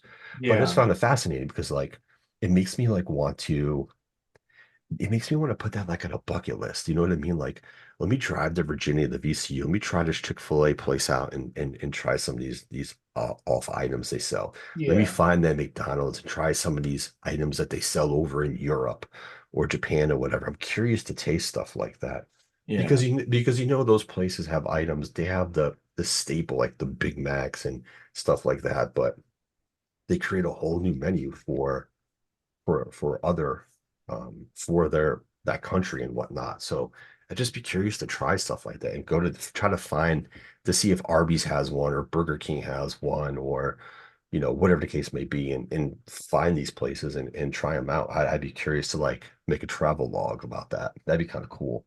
Yeah, I'm always like kind of still fascinated by the way that things are regional in that sense because Yeah. obviously I've lived here in the Northeast my entire life. I've been very rarely out of Pennsylvania or New Jersey for the last 2 decades, essentially. Yeah. The only times I've been out have been a couple Disney World trips, which you're at Disney World, so you're not seeing local color, as it were. Yeah. Yeah. Um, and like, you're not seeing like, because like I still always get fascinated by how there's like fast food places that you see ads for, but it's like, but they don't exist here. Like whenever I see like an ad for like Hardee's Carl's Jr. or Jack and Now, now Hardee's Carl's Jr. is down here, but they're like yeah, I gotta drive 40 minutes to get to the closest one. Like they're still they're down here, but they're very few and far between. yeah. The I haven't checked this for some time, but the last time I remember like taking note of, oh, look, there's a Hardee's when I was doing something. It's probably when I drove to Baltimore a couple years ago to meet up with my Yankee friends when we were going for a weekend of games at Camden Yards. And that was in New York, which is not exactly a close drive, No. you know. So it's like there are Hardee's in Pennsylvania, just not around here. Obviously, In-N-Out is like the biggest like regional one, and they'll never expand to the East Coast as long as they maintain the same thing. So that's why it's like when like newer type fast food places have come into this area, whether it's Five Guys, whether it's there's Smash Burger now that's not too far from my new office, which is kind of cool. Raising Cane's came in, they have Yeah. one that's not too far. It's like I like that it's like okay, now we're moving beyond the McDonald's, Burger King, Arby's, Wendy's, Taco Bell, Subway. You know, that's why I'm glad like more Jersey Mike's are popping up too, because frankly, Jersey Mike's are better than Subway. Yes, they Um, are. sorry, Subway, but you've become kind of the McDonald's of sandwiches, They have. sandwich fast food in terms of you're okay, but other places you can get better quality. Yeah, You know? Jersey Mike's is one of them. I love Jersey Mike's. Yeah, but yeah, you're talking about how like, there's things that are specific to regions at even the existing fast food places. I think it had to be in Indiana. Um, one of the times I went out there, this might have been the first time we ever went out to Indiana to visit my aunt and uncle at the time, which is also what got me started on potentially going to Notre Dame. There was a McDonald's that was there in the town where they lived, which is Mishawaka, Indiana, which is like right next to South Bend. Um, the McDonald's we went to there, it was great because, first of all, they had these huge display cases with like so many old Happy Meal toys. Oh, wow. And me and my sister were going nuts looking at it because we remembered having so many of them. Especially when they did the collaborations with like Star Wars and the Star Wars glass. Oh God, keep me going Yeah. with that stuff. Well, the only one I remember specifically seeing there was I remember when they did like chicken nuggets because they had like the chicken nugget characters and they had them dressed up as like Halloween characters. Yeah, That's pretty cool. there was like the witch one, there was the Frankenstein one, there was the vampire one, you know. That's cool. But I remember also on the menu, they had a couple of things, and I think fajitas might have been one of them, which I found very funny. Hmm. But they had a couple things that were on the menu that I recognized, but at the same time, I knew the McDonald's closest to me didn't have anymore. So there are some dishes that, yeah, and again, it's because of the whole franchise concept, for one thing.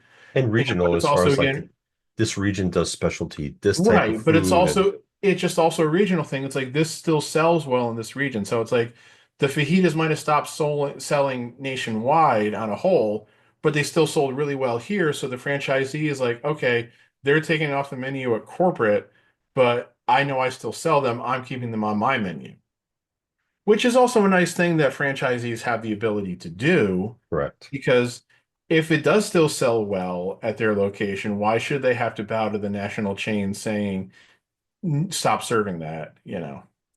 Yeah, 100%. So 100%. so yeah, you know, it's like it's a very interesting thing to see that happens. And again, You know, I mean, I've complained that this area is getting overpopulated, which it is.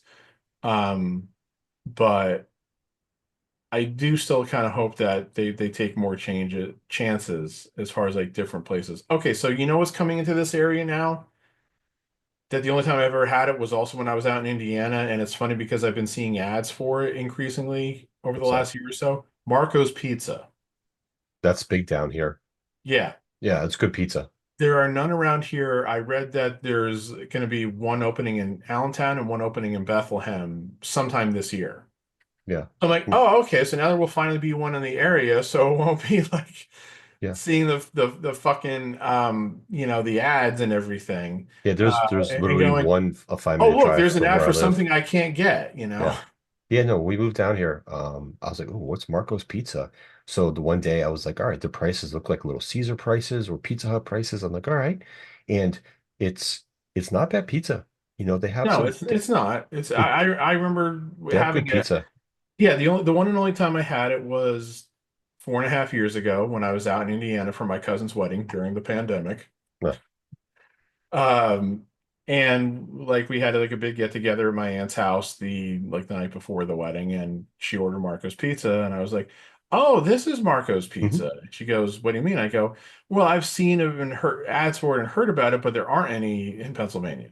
Yep. or at least not, in our area. And she goes, "Oh, okay." And I was like, "Yeah." So, Yeah. but I remember saying, "Yeah, this is decently tasty and everything." It's like, obviously you can still tell that it's chain pizza, but Yeah.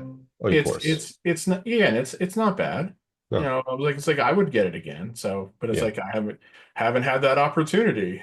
It's kind of one of those things where like living in PA and having the old version of Little Caesars and the newer version of Little Caesars, because one of my best friends used to work at the old Caesars setup where you got the big foot-long pizzas that were the rectangles and they were all cut up in squares. That's that's the Little Caesars I was used to. And then they kind of went away and they rebranded themselves, and then they are what they are today. But Yeah.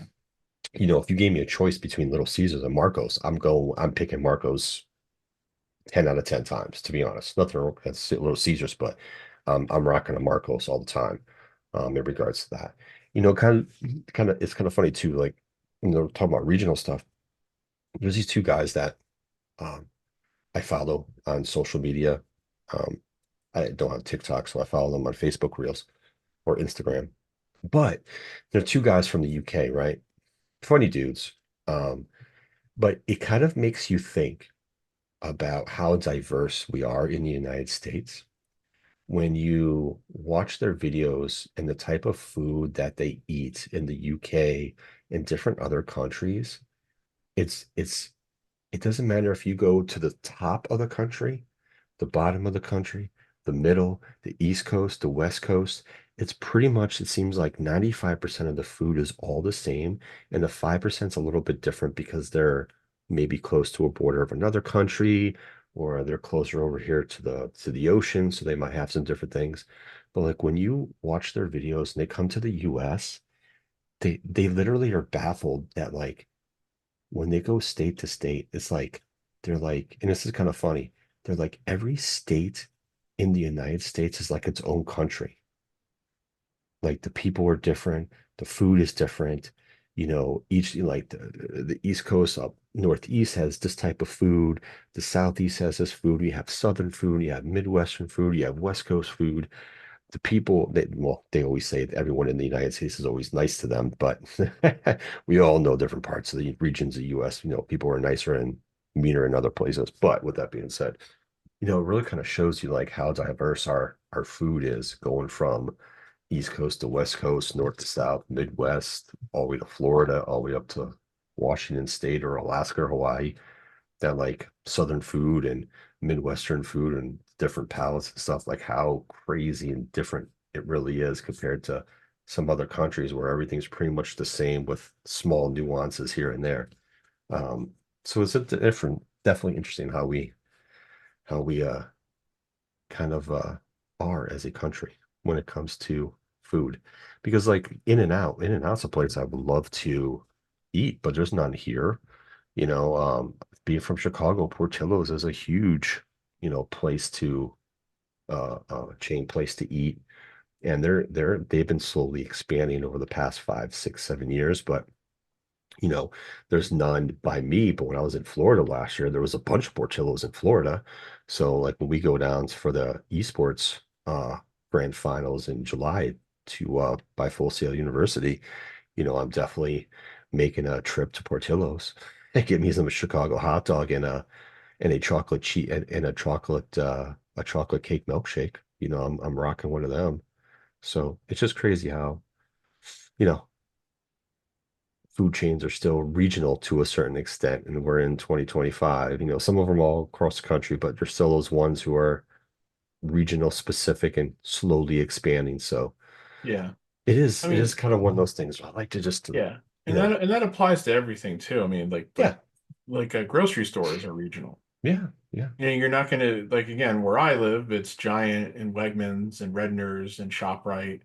And I think I'm forgetting one, but um, Aldi's, Lidl. You all guys the, got yeah, all these. And, well, is it Lidl. Lidl or Lidl? It's Lidl is Oh, the I've always pronounced it as Little. I pronounce it Lidl, but it's I think the proper pronunciation is Yeah. Lidl. And then there's like grocery outlet, bargain. I mean, there's, Trader Joe's you guys have up there too, but they're very few and far yeah, between. they're like Trader Joe's and Whole Foods exist, but it's like, yeah, I think We there's maybe only one in this whole area, and I'm not even getting into like wholesalers like like Costco and BJ's and that kind yeah. of thing. But So I know in the South, this big supermarket chain when we used to vacation in North Carolina was always Food Lion. yes, used to be, Kroger was another one too, but they've kind of shut down. And I always thought um, Kroger was more Midwest. yeah, Kroger's were down here too. Okay. It was a southeastern thing too, but they closed a lot of the Kroger's down Yeah. here because I forget who they're owned by. But I yeah, so know we I have know Piggly Wiggly was another big Southern one. yeah, Winn-Dixie. there's a Piggly Wiggly out in Bailey, North Carolina, where my cousin lives. It's right 10 minutes down the road from where she lives. Like, so the big ones down here is that we have Food Line. Um, Publix is another one that's pretty popular. Yeah. And then we have Lowe's. Publix, as I like to call it sometimes for some reason. Then we have Lowe's Foods. And then Wait, Lowe's? yes, it's not affiliated with Lowe's Hardware, but it's a place called Lowe's Foods. I know, because Yeah, so we have Food Line, we have Publix, we have Lowe's Foods, we have Harris Teeter. That's another one that's down here. And then we have Aldi's, then we have the Lidl, and then Wegmans is down here now. There's four of them down here. Oh, So there that's are six. Wegmans down there. Okay. Yep, we have those. There's literally one 4 minutes away from my apartment. Um, so that's seven different types. And oh, I'm sorry. I'm not sure if they started building them up there by you, but we have a lot of Walmart only food stores down here. It's I called Walmart Market. So there's one I down the road don't for me think too. I don't think there are any Walmart only grocery stores. I think it's just all what the hell do they call them? Super centers? Yeah, we have a super center, but we have a lot of Walmart markets. So that's eight different types, and then we have a lot of Whole Foods down here, and then we have a bunch of Trader Joe's down there. So that's 10, legitimately 10 options for anybody who lives within the Raleigh area of North Carolina. You have legitimately 10 food stores to choose from in regards to getting your groceries. And each one has, it's like anything else. They all have food line is probably the cheapest of all of them as far as sales wise. Harris Teeter usually has a lot of buy two, get two free. They also do a lot of buy two, get three free. They have a lot of those type of sales too. So it depends. But yeah, we got 10 items to choose from down here. So it's kind of crazy. And one of the things too is, Wawa's a big thing up in the Northeast, and we're starting to get Wawa's down here in North Carolina. There's one out by my cousins, and that's like the closest to us which is a 50-minute drive to my cousins. Yeah. And another place that I experienced, not sure if you've ever experienced in your travels to Florida, but Buc-ee's. Buc-ee's. Um, I don't recall ever seeing one now. so when we drove, because we drove last year, we saw several of them going down to Florida because there's one in South Carolina. Um, but we stopped at one we didn't stop on the way down. On our way home, we stopped at the one that was off 95, or was it 85 at that time? Forget, but it was near Daytona Beach. There was one off of exit by Daytona Beach. I think it was off 95. We stopped there. That place is an experience of itself, and they're building one of those in a town called Mebane, North Carolina, which is about 40 minutes away from here. There's a Tanger outlets out there and stuff. So they're building them. So it's kind of like some of that stuff they're starting to expand. Kind of crazy, but Yeah. it's It's also funny with the convenience stores, yeah, because like Wawa's big up here, and then there's Sheets, obviously Sheets is too. very popular down here. There's just Sheets all over the place. Yeah. Now you go across the river to Jersey, you'll still see Wawa's. Hmm. I don't know of any Sheets in New Jersey, but there's Quick Check, Yep. which was always big in like the areas where like my dad's family Mhm. lives. And where I go to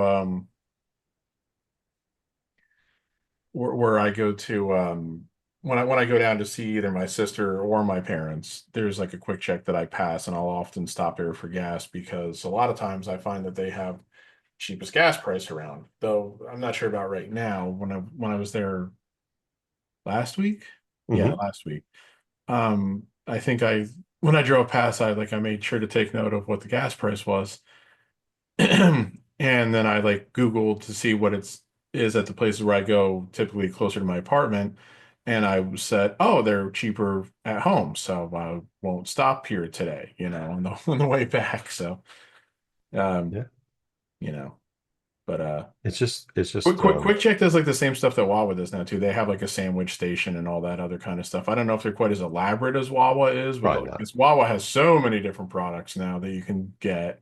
Yeah. Um, Hey, I'll they're tell you they're this too. they're I've copying eat, off a company that's doing it successfully, so they're gonna try it as well. yeah, I've eaten too much Jersey Mike's lately that the last time I went to Wawa and got a sandwich, I didn't like the way it tasted. You Same gotta, sandwich I always get at Wawa, yep. but it just was like, oh, am I tasting the difference in the quality between this meat and Jersey Mike's? Is this Listen, like a Subway thing again now? I'm like, oh, I you can taste the quality you gotta difference. you gotta break up the monotony. You can't overdo the Jersey Mikes. Well, it wasn't that I was like going to Jersey Mike's with any kind of regularity, like maybe like once a month, but I think it had just had been that long since I had gone to Wawa. So, Yeah, no, understand. It yeah. just makes me kind of like want to like go on a road trip and go to like the specialty fast food places or try, you know, some of these other fast food places that are out there like In and Out and Canaan's and all that stuff that are very popular in different regions. Kind of be like, all right, what's the deal? What's this about? Kind of see what it's like, see how it is, see if I like these items or not. Well, Just what's also it kind just of be funny about that too, just be fun fun to do, something different. tying it back into where we kind of began with the food that built America, one of the episodes that they talked about last year was talking about Betty Crocker and Duncan Hines. Because I those are like the watched two, those are one like of the them. two, yeah, those are like the two names that everybody thinks of when it comes to like cake mixes and stuff of that sort. Betty Crocker was not a real person. Nope. She was like the person that was like portraying Betty Crocker was like the secretary for the company. She was like also involved in like the product, like in like helping like create and test the products and everything, but her name wasn't Betty Crocker and blah blah blah. Duncan Hines was a guy who was like a traveling salesman, and he was meticulous in when he's on the road, taking notes of like everywhere he ate, everywhere he stayed, and like asking like to see like the kitchens to make sure like stuff was like clean and things of that sort. And the restaurants obliged him, which I found kind of interesting because I was like, Well, that's back in the day, so you gotta be a little bit different. well, yeah, maybe they were afraid he would be like a health inspector or something. I'm not sure. But again, True. he wasn't a baker or anything like that. What it was is that he started publishing his guide. Like, he's like with all the notes and everything, he's like started Oh, publishing. It was cool. like, so it was like an early version of like Yelp, I guess you could say in a way. That's Gotcha. like the most modern equivalent. Um, and somebody came to him and said, "We want to put your name on our product." And he was very reluctant at first, but eventually he agreed and everything. He was just like, because he was like, I don't want to put my name on a product that I've never used myself. I don't like, you haven't tasted, can't say if it's really good. Hmm. You know, he was committed to quality. Yep. But so that was just like a very interesting thing. So it's like, yeah, in this day and age, with the internet being so ubiquitous and everything, it's like, yeah, somebody probably could do that, but of course you need to have the time and the resources to be able to do that. And who the fuck has either one of those things anymore? But yeah, Yeah. that would be something that it's like, yeah, let's go on a road trip through blah blah blah blah blah. And we'll document everything where we go, and like we'll say, hey, we're gonna go into this fast food place just to see if they have any regional specialties. Yeah, I mean it's fun. It's one of the things too is like we can like I mean Google's everything these days. Like we can find the places that have like this, that, and the next thing. And like, okay, let's plan a road trip here. Like let's all meet like let's just say it's you or me. Like we'll meet here, we'll get a rental, and then we're gonna drive to like these places within a 5 day span or a 6 day span or whatever, and we're gonna try these things out and we're gonna document it and and see how it goes. You know, that'd be kind Yeah. of fun as hell. You know what I mean? That'd be something different and cool to kind of do. Yeah. So it's yeah, I'd imagine doing something like that would be fun because I since I'm like a Disney World fanatic. And I try to stay up to date with what's going on in Disney World. There's a couple Disney blogs that I frequent and I check out. Amusement parks is another thing. There's amusement parks I've never been to that that's kind of Yeah, I would want to do something like that for as well. yeah. But like there's on the one website they have people who like are in the parks like every day, whether they're just like documenting how long the wait times are. Yeah, Um, but they're also always posting things about, hey, we tried the new food at blah blah blah, restaurant in the Magic Kingdom, or whatever, and they say whether or not they like it, and they take great pictures so you can see what it looks like because there's that old thing about how you eat with your eyes. of course. If something doesn't look appetizing, you're not even going to try it. It doesn't matter. It could be the most delicious thing ever, but if it looks like shit, you're not going to try it. Um, 100%. so I always find that fascinating too, and I'll be like, "Oh my God, what kind of a job that must be to have?" I know.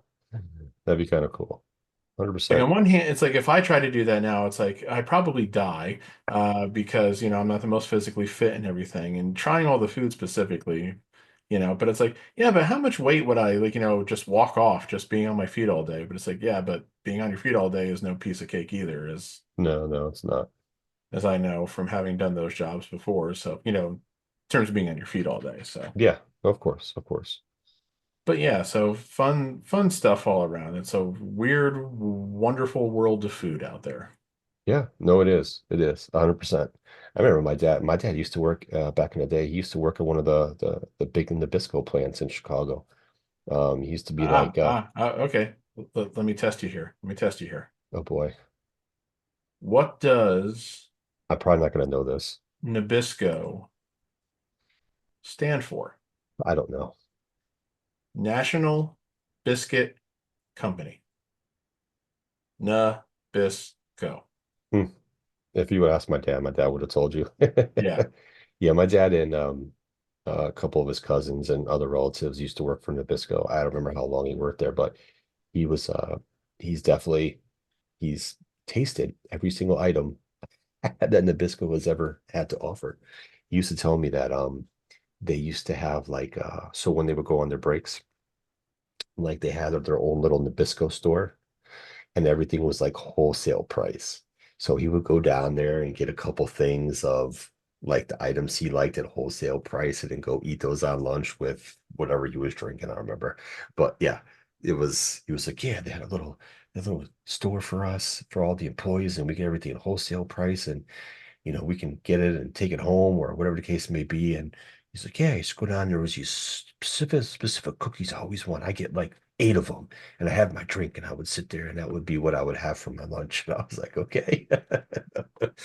But yeah, it's kind of cool. Just like, for instance, people don't know that Twinkies, the original flavor of a Twinkie was a banana flavor, not the cream flavor they're all used to. That's why every time when I see Twinkies come out and they bring back the banana flavor cream, I always get some because you know, that's that's the original stuff.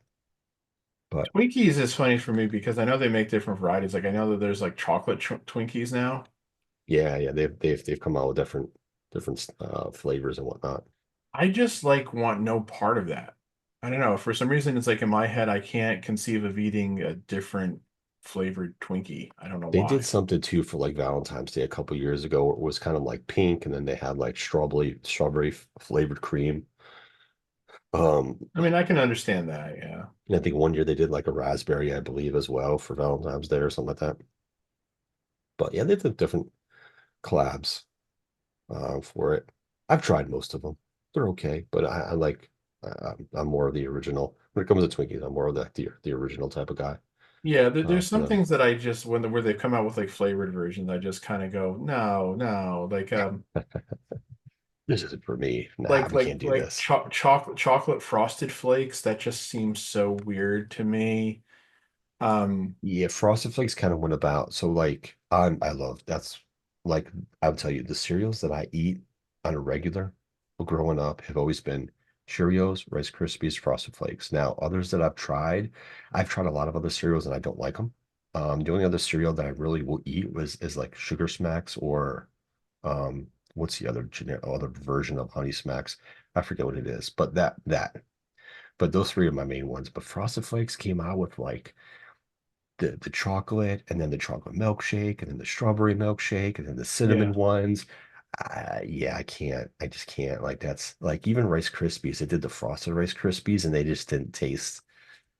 See, Frosted Krispies, yeah, I remember I saw they brought that back somewhat I recently. can't with them. And I got a box of them because I remember Frosted Krispies from years ago. There was a time where they had regular Rice Krispies, they had the Cocoa Krispies, and then they introduced Frosted Krispies and Fruity Marshmallow Krispies. I couldn't do any of them. I've eaten Cocoa Krispies, but I prefer Cocoa Puffs or Cocoa Pebbles to Cocoa Krispies. Yeah, and I can't eat any of And that stuff. Ugh. and I did get the Frosted Krispies. I'm like, yeah, it tastes differently. I'm like, it's okay, but it's like I think the reason I got them when I saw them the one time was just nostalgia thing. But you talk about varieties of Frosted Flakes in Disney World at one of the food courts in the one hotel we were staying at. They have like the individual cereal Mhm. containers where you can just pour the milk right into the thing. Yeah, They had multi-grain Frosted Flakes, and I thought they were pretty good. never seen those And before. I've never seen those in a box. Oh, yes, now I know. I did. I tried those. Yeah, Yes. I thought they were pretty Yes. good, but I've literally never seen those in like a box that you can buy. So I moved down here in 2018. 2019 is when I saw them down here.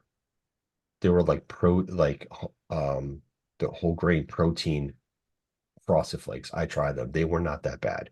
Yeah. Now This you mentioned Cheerios, and I mentioned about how there's like some things where I see they come out with like flavor varieties, and I just go, no, that just doesn't seem right to me. Cheerios is obsessed with it. Chocolate Cheerios. When I first time I saw chocolate Cheerios, I just kind of had to shake my head, and I was saying to myself, haven't you just undermined the entire point of Cheerios? Yeah, seriously. So for Cheerios, I'm original. I will eat Honey Nut Cheerios. I like them. I Yeah, Honey Nut tried Cheerios are fine because they've been around for a long time. I tried the Frosted Cheerios one time, not so much. The only other, I tried a bunch of different ones. I usually get the smaller boxes or try to find like the small single size ones to try them out because I don't like them. But the only other Cheerios I will eat is when they came out with the banana flavored ones. That was that was really it. I can't really get into all their other craziness that they do. I can't I can't with bananas. They make me gag, so I don't think I can eat banana flavored anything. Someone's got a gag reflex now, don't they? No. The last time I can remember eating a banana, all dirty jokes aside, I do remember like literally having to choke it down. Oof. It No, that's just not like good. it was like my gullet was like trying to say no. So, Why are you doing this? That's funny. why do you Uh, hate me so? Why do you put things down me that you know I don't like? that's funny.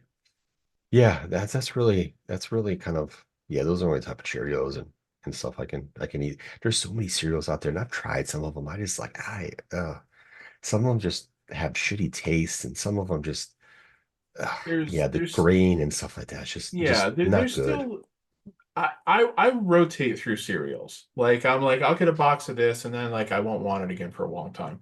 Like I bought a box of Cinnamon Toast Crunch a few months ago I can't because eat for those some reason either. I was in the mood for that. I ate like two bowls of it and I haven't gone back to it since. I've checked to see if it's still any good now at this point, basically. Um, but Cookie Crisp was a cereal I've always liked a lot. Several years ago, they did something that changed the taste of it. Of And I course. don't and I don't like it as much now, and I generally stay away from it. Yeah, So it's like whatever they did, I'm like they to me it's like they changed ruined the it. taste a little too much. Yeah. I So have right no idea. now, I have no idea exactly what they did, of course, but they did like something. I know. they always do. Like right now, if you look on top of my refrigerator, there's a container of Frosted Flakes, container of Cheerios, and container of Cheerios, Honey Nut Cheerios. Like everyone likes Frosted Flakes, so those will never go to waste. Cheerios, I eat them more than the other two do. So, but still, yeah, those are the two that we have right now.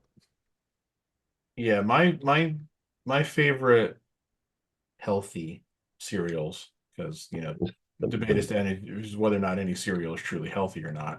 Really, they're not. None of them are. Yeah. Cheerios, Rice Chex, Crispix, those are kind of my go-tos. Gotcha. Depends upon if you call Raisin Bran healthy.